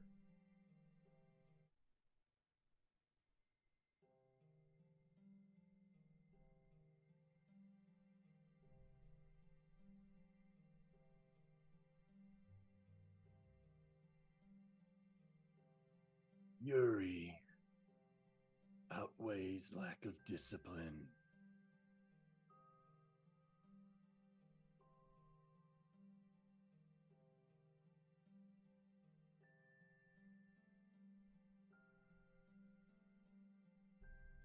Foreign magics.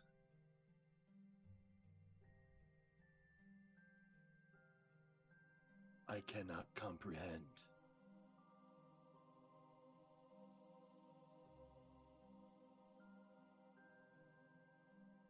And he who learned from the best becomes the best.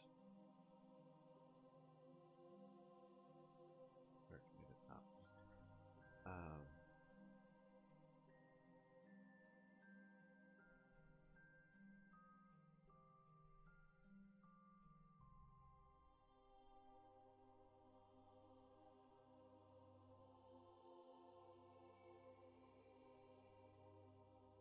Moira's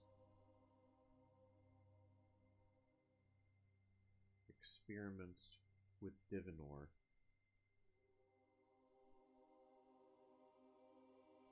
may circumvent the need for the war. Do you know what she intends or hopes to achieve with the Divinor?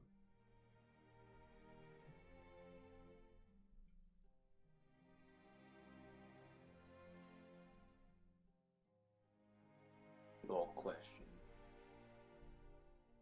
Yeah.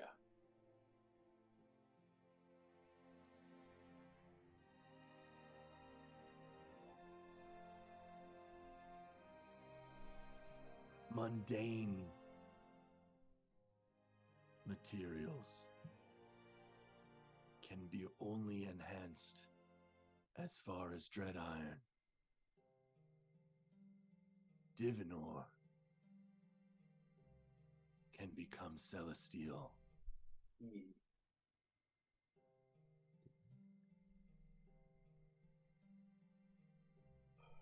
We had a kind of late addition to the fifth question What was it? I don't remember what it was. What was it like? Dying? Supply lines? Like it was a reflection. Oh, we're not another room. Well, I think at you. If you're within 30 feet, I would have thought at you. Yeah, I telepath to you about it was about the supply lines and what would be the most effective strategy, but we didn't. Maybe what's their weakest, their weakness in, like, what are they nervous and weak about? But better. What were you saying, Steve? I don't know. Okay.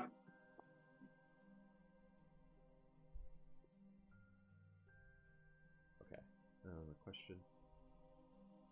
There are two main supply lines towards the siege effort at Atheros.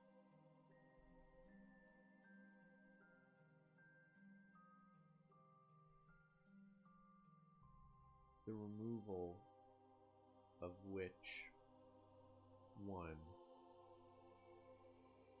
would cripple Durast's advances the most.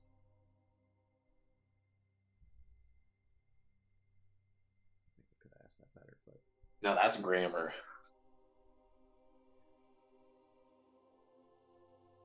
There are 3 supply lines to Atheros, but the northern is primary. Elandris. He was assuming Oh, Elandris was yeah. not relevant. The And you northern is hear primary. the gasp as the semblance of life leaves his skull. Mind if I keep wearing your shirt? I don't think I need to do anything. He's still got 8 or 9 days, whichever is the case, on Gentle Repose. I will keep a tally of that in my mind. Is that ritual? Gentle Repose I can do at will with a ritual, but Speak with Dead I could do. I can't do it on him again. It has to wait 10 days. So Vitria is the easiest to take out. You listed her first, and she's chaotic and angry. I bet you we could provoke her into wrath, which would be untethered and not strategic. Although I'm sure. Similar- Right? Toby will try and kind of like speak up. Similar to what we now know of Magnus coming from the Red Plumes. I don't remember if I specified this to you, Forlands, but I'll tell this to you and everyone else here. Gallus was known as Noah and was a Talon of Daenor under the previous king of Duras. He saw Noah. Zavar take. Noah Albrecht. We have information on the past history of Talons, or what is at least widely known. He was a formidable general. He left when he saw King Zavar come to power.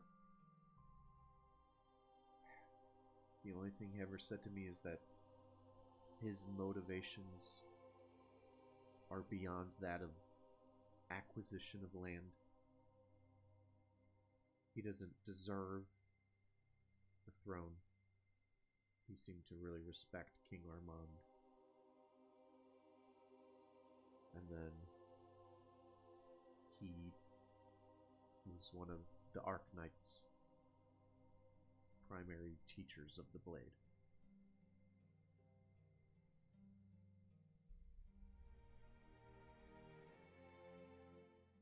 This is your friend Gallus, you believe to be this person. He knew what it meant to fight for others with honor. That's what he did here when he died.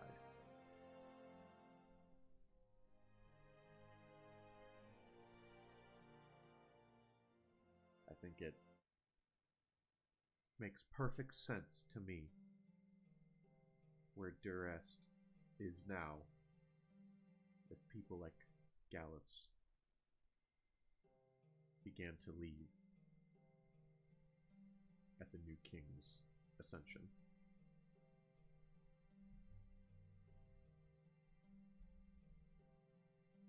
I think we need to kill Vitria first.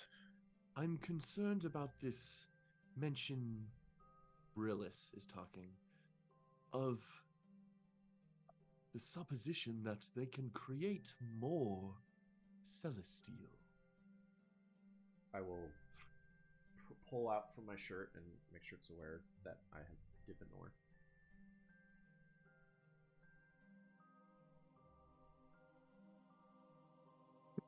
So that is like the vase that was taken. And they will be able to... Moira seems to be trying to elevate substances. Shelby, any chance you can scry on the vase? I'm pretty sure I know the answer to this, but I believe it is person or place. Oh. A creature, instead of targeting a creature, you can choose a location. No, I could try to scry on Moira, I could try to scry on the king, I could try to scry on anyone. But there's a chance for them to rebuff it. There's Never mind. anything involving rebuffing divination magic would whisk that away. Rolat, do you think that you could make maybe perhaps a compass that would point in the direction of Divinor? Are there any properties of this medallion that are trackable?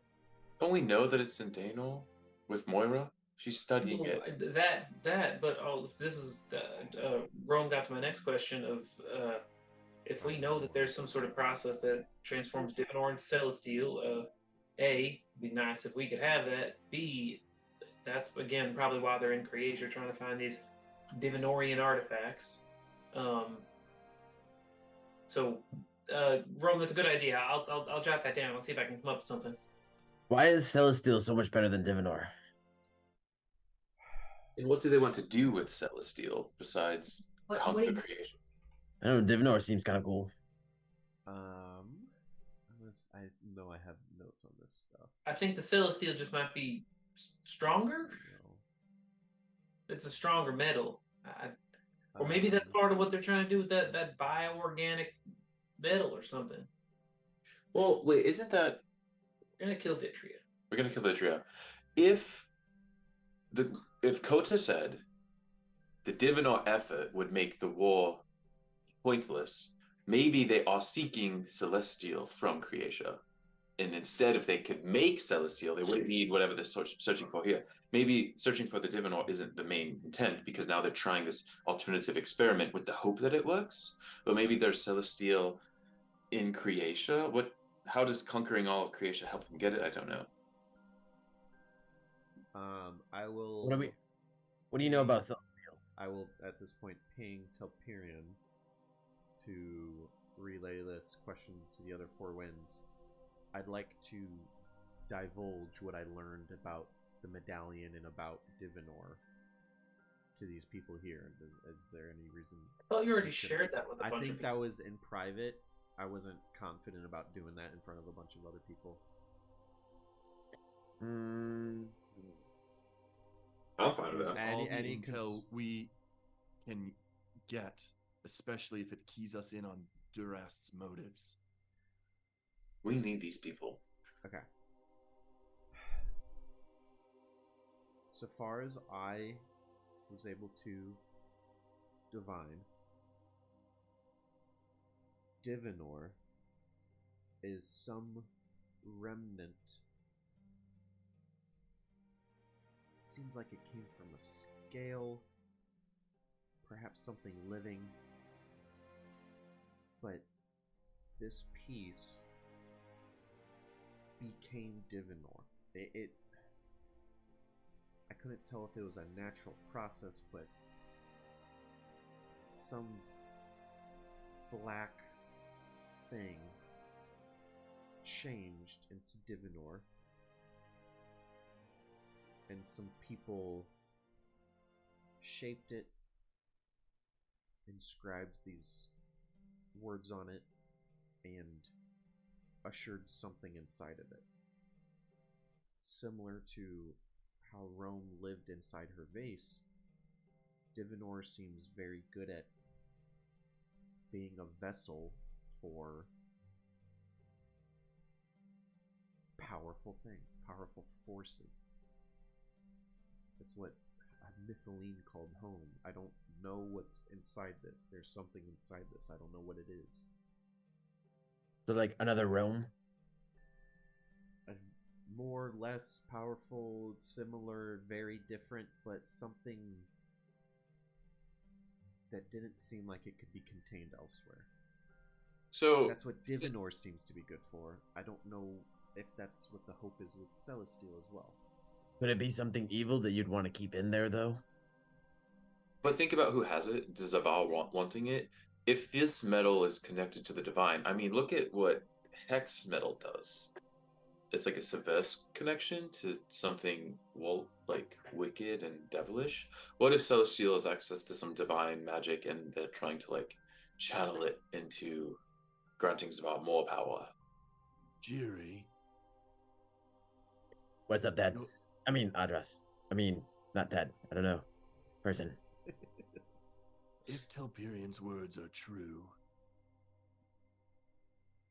could I, like Mythiline Rome, or like whatever is contained within Tobirama's medallion, be some entity sealed into an imperfect version of what they expected from Divinor?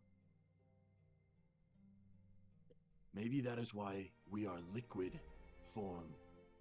Maybe that is why I'm not solid like the other Dread Iron you find. Maybe my power destroyed the form of the Dread Iron I was bound to or contained within. And if Rome can be released, then so too can I. Yes, I feel like that's something that we want to happen. Yes, Jiri. That's right. Put that out loud, as always. I never remember. love just the idea that Jiri always replies out loud.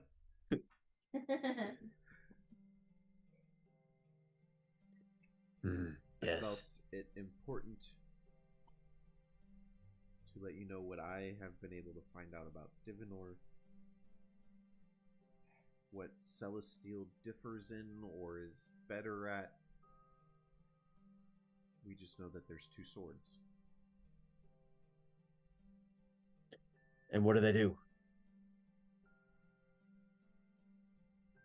Man, we don't know They anything. were wielded during the Sundering.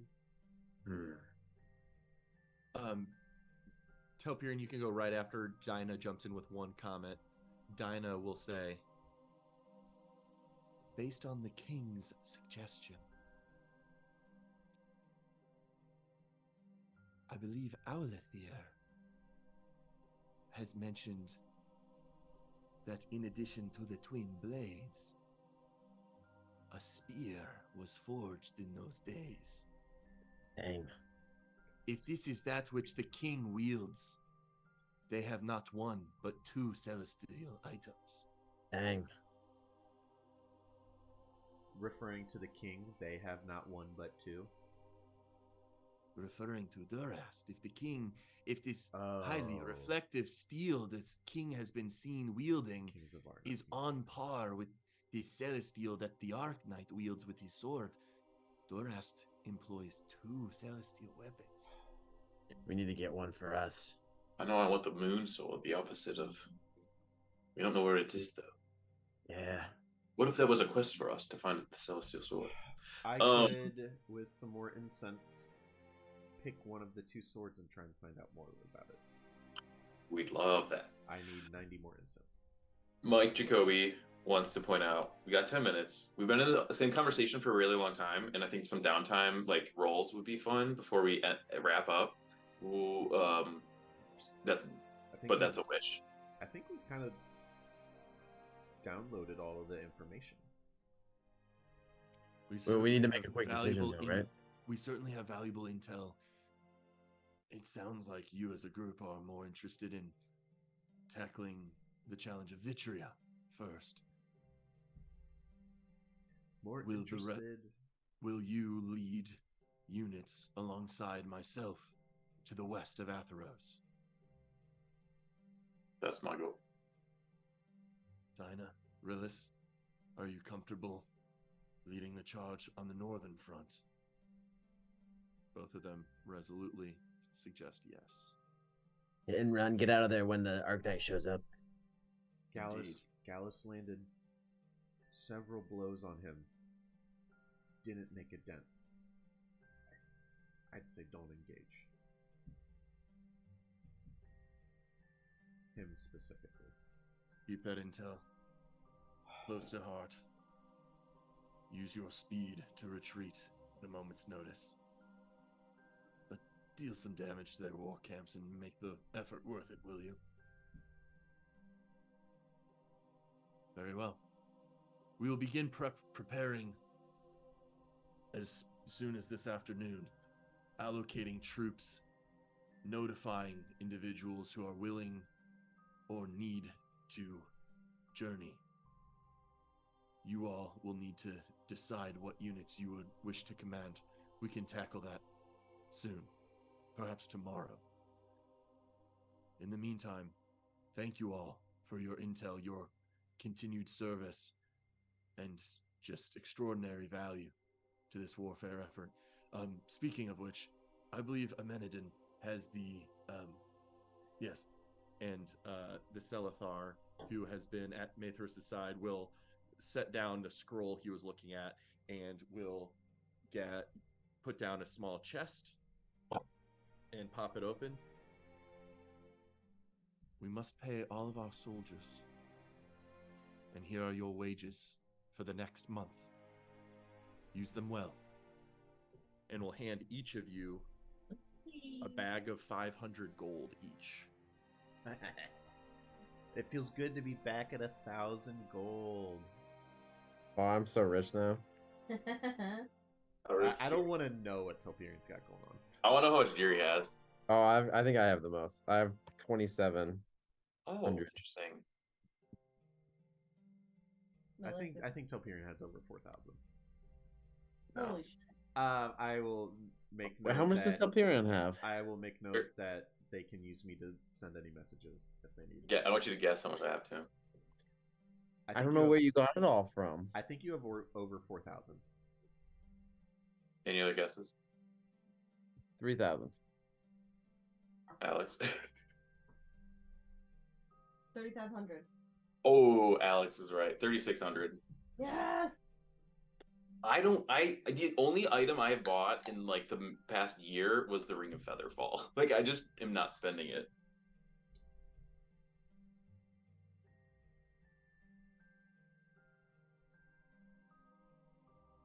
That was super fun. I love that.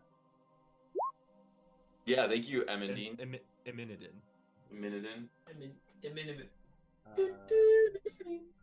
Huh. Interesting. Choice made. So, next session, we'll go back to our unit selection screen, which actually, just for fun, I mean, I could throw us there now. But we can do a very quick recap if we need it on abilities, but you guys can choose a unit you want to select to bring. There are now multiples available of units since the army is more well equipped now. So it might be possible to 3 of you want to take a unit of Selethar, maybe. So we'll work through that. Probably 2 units available of Nora Mercenary.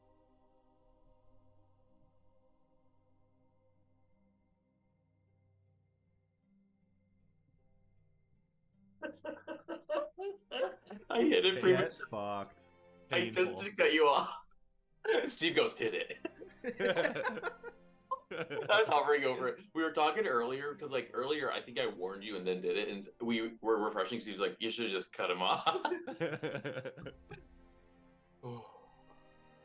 Yeah, so there might be more available. These are just size reminders, ability reminders, but there might be different amount of soldiers and such available, just because not everyone might be able to take a huge unit to the field.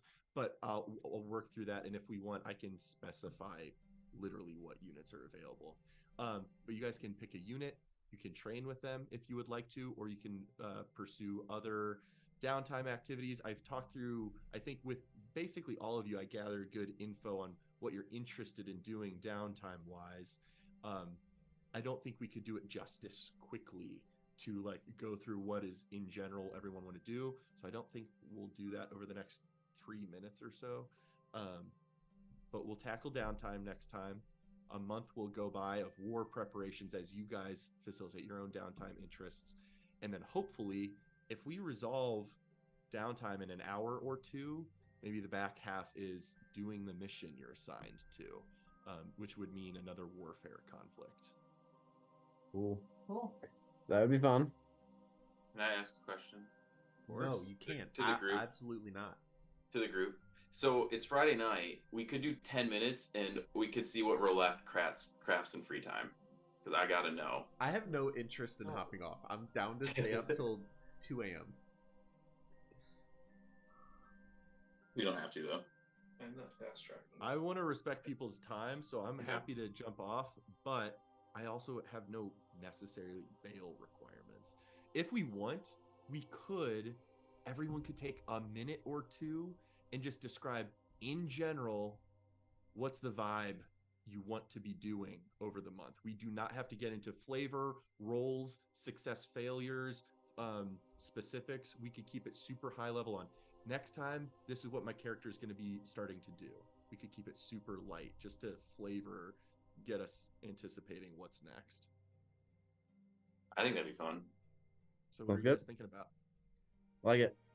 I've got 3 bullet points. They're truly bullet points. One is finishing up health potions. I remembered I have borrowed knowledge and enhanceability, so I can get proficiency and advantage on things. So any expeditedness on that, I'd like to do to get to Nice. greater healing potions.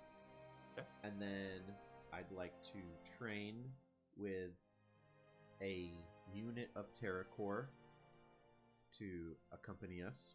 I think it's good to have, them as For the big boys. their ferocity in on every front. And then before we leave, I will visit Gallus's grave where his axe is placed and say some words. Notably, his axe has been removed. If you recall, Jokel to make my retrieved arrow. it so that Durast would not use and defile it. He recovered it and made your arrows out of the metal, which Yes. inexplicably and magically took on some sort of enhanced capability. I will visit Gallus But Gallus's grave is great. and say some words. What else is someone going to do next time? I would like to work with Arlette to try and sort out how we might be able to make this compass that would point in the direction of Divinor. And I'd like to attempt a tree stride. If we can get that compass up and working, then I can kind of tree stride in a particular direction and see if we can find anything. I will happily allow Roulette to study the medallion. I will be very possessive to not relinquish it into someone else's ownership. Okay, very cool. What else? The last time someone tried to take the medallion. Oh, they were an illusion. yeah. Telperion is going to do a lot of meditating, and then just like his new home is going to be the training grounds. I think he's going to be on a last name basis with all of the mercenaries pretty quickly, nickname basis, but he's going to be taking huge inspiration from having fought Coda and like seeing what he could do, and just dedicating some really solid time to his studies and testings and trying to like improve his psionics and give it some focus that he hasn't like given it to in a long time. How about Jiri?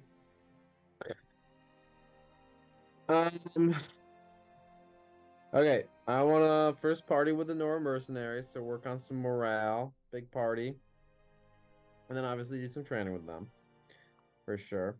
Jiri wants to fly to Corey Tall to practice like riding on Shaggy, so that he can also play Skyball with them.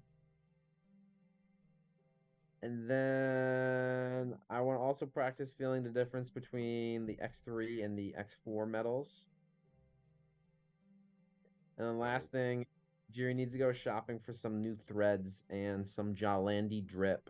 He needs some like yes, he needs some a new outfit and some new gold chains and pearl necklaces and Supreme. he's Stuff. got to look good from now on, right? His excuse is that he's, his disguise is up. He needs to start looking a little bit different. So this new disguise is to look very flashy. Ooh, I like it. Ooh, that's interesting. I'm gonna think. Telperian's gonna think about that. Maybe buying like a piece of something, equipment or something to like help accentuate a better disguised self. Also, shopping, finding Mirage or something. Just to see, like, just to re-up on like any items that we've ignored before that might be useful in hindsight. Yeah, if there's a trip going to Corey Tall, maybe we could have what's his face, Tree Stridus there, or transport via plants while Jiri does his flight. Roulette's in like battle tactics mode, not only for the war but for like retcon, recapping what the fight looked like. And she is going to be doing whatever. She's going to be at Jokel's probably, or at Ira's, lending a hand, and then in her off time, casting Shocking Grasp probably 20 times a day. Lots of lightning. Her glove will be adjusted to be a little bit more lightning proof, as she is working on an item, and we'll need help from at least one or two of you. Happy to Ooh. help always. Yeah, same. Cool. Oh, I got my lightning javelin. We'll tackle specifics of all those and successes, complications, time frames, etc. Yeah, sounds good. And then we'll pick units and maybe do a warfare battle if we get that far. Ooh, before we go, let's talk about next Sunday after Thanksgiving. Yeah, holiday weekend.